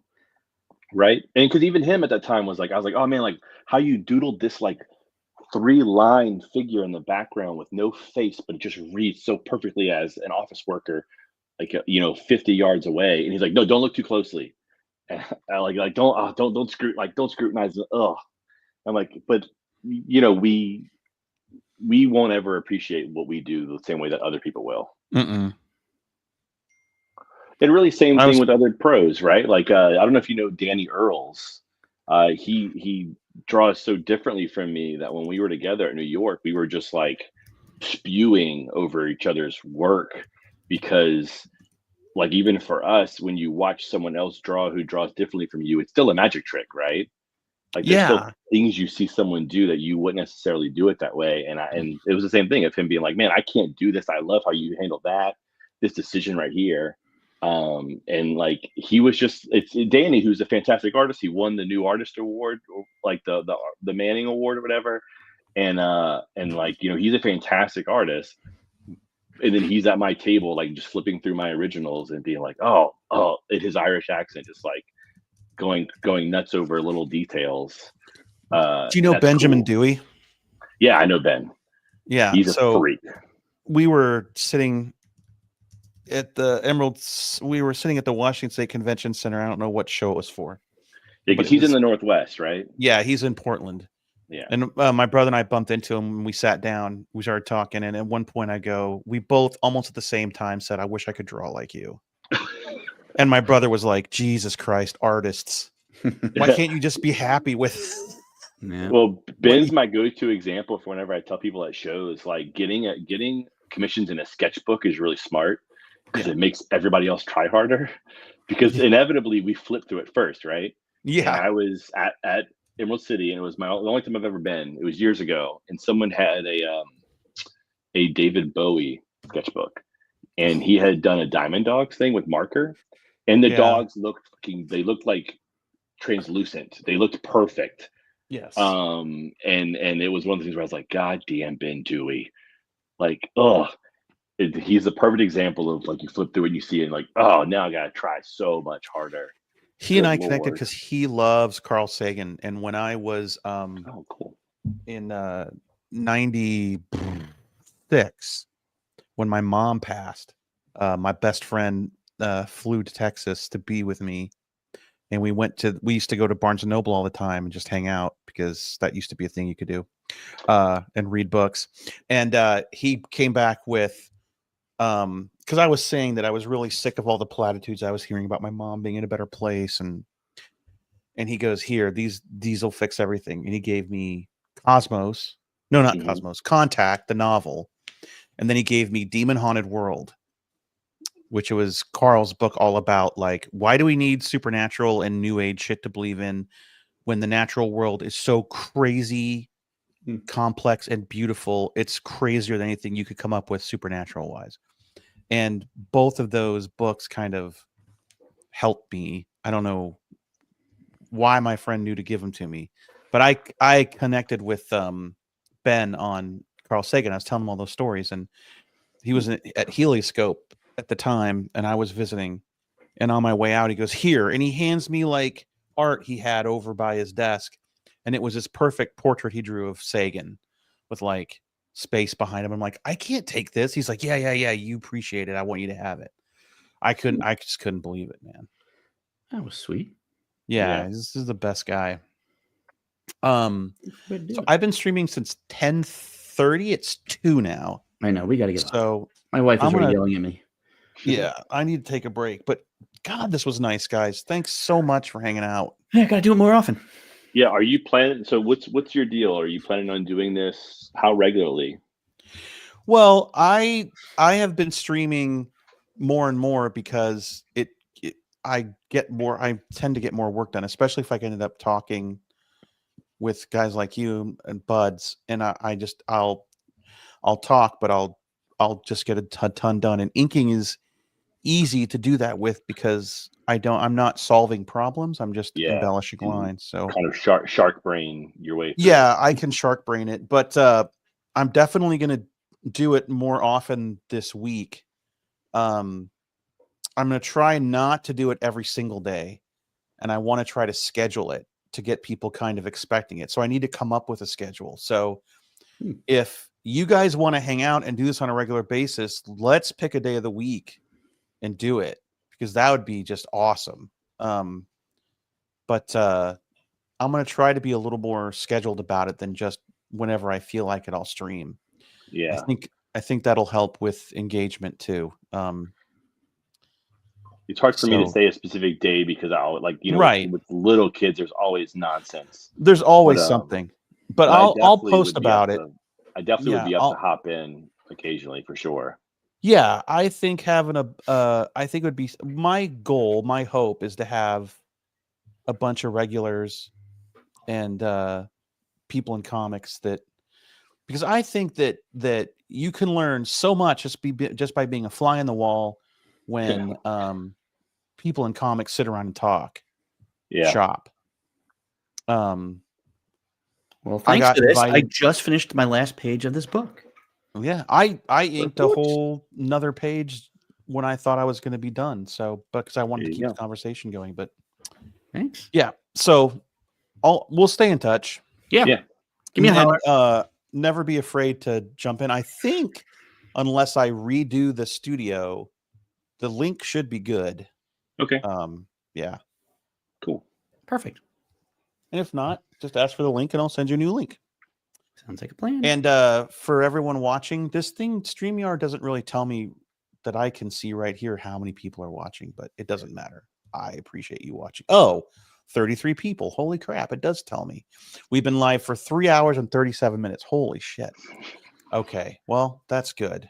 And we didn't have to talk politics once.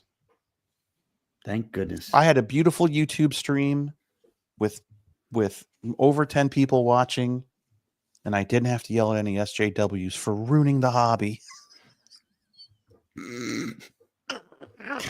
Here we go. Here we go. I love triggering Heliopolis. Oh, Justice Warrior. What are the odds you and the boys are gonna play any Fortnite tonight? I'm gonna go. Actually, my wife has been barking at me. She's been texting me from upstairs, like, "How long is this going for?" Yeah. Because the boys were like, "Hey, we want to play some Fortnite tonight." So Okay. we'll see. Well, we might jump on, see if we can find you guys in there. Anyway, All right, Jen. thanks for hanging out with me, guys. Good seeing you. And Take care. Nice to meet you, Gavin, Chris. really nice to meet You too, Gavin. Yes. Yeah, looking forward to more of it. All I'm right, out. thanks for watching, guys. We'll be streaming Good. again soon. Be sure to smash that like and subscribe button. I don't know what the fuck I'm supposed to say. And as I end every stream, click dial tone.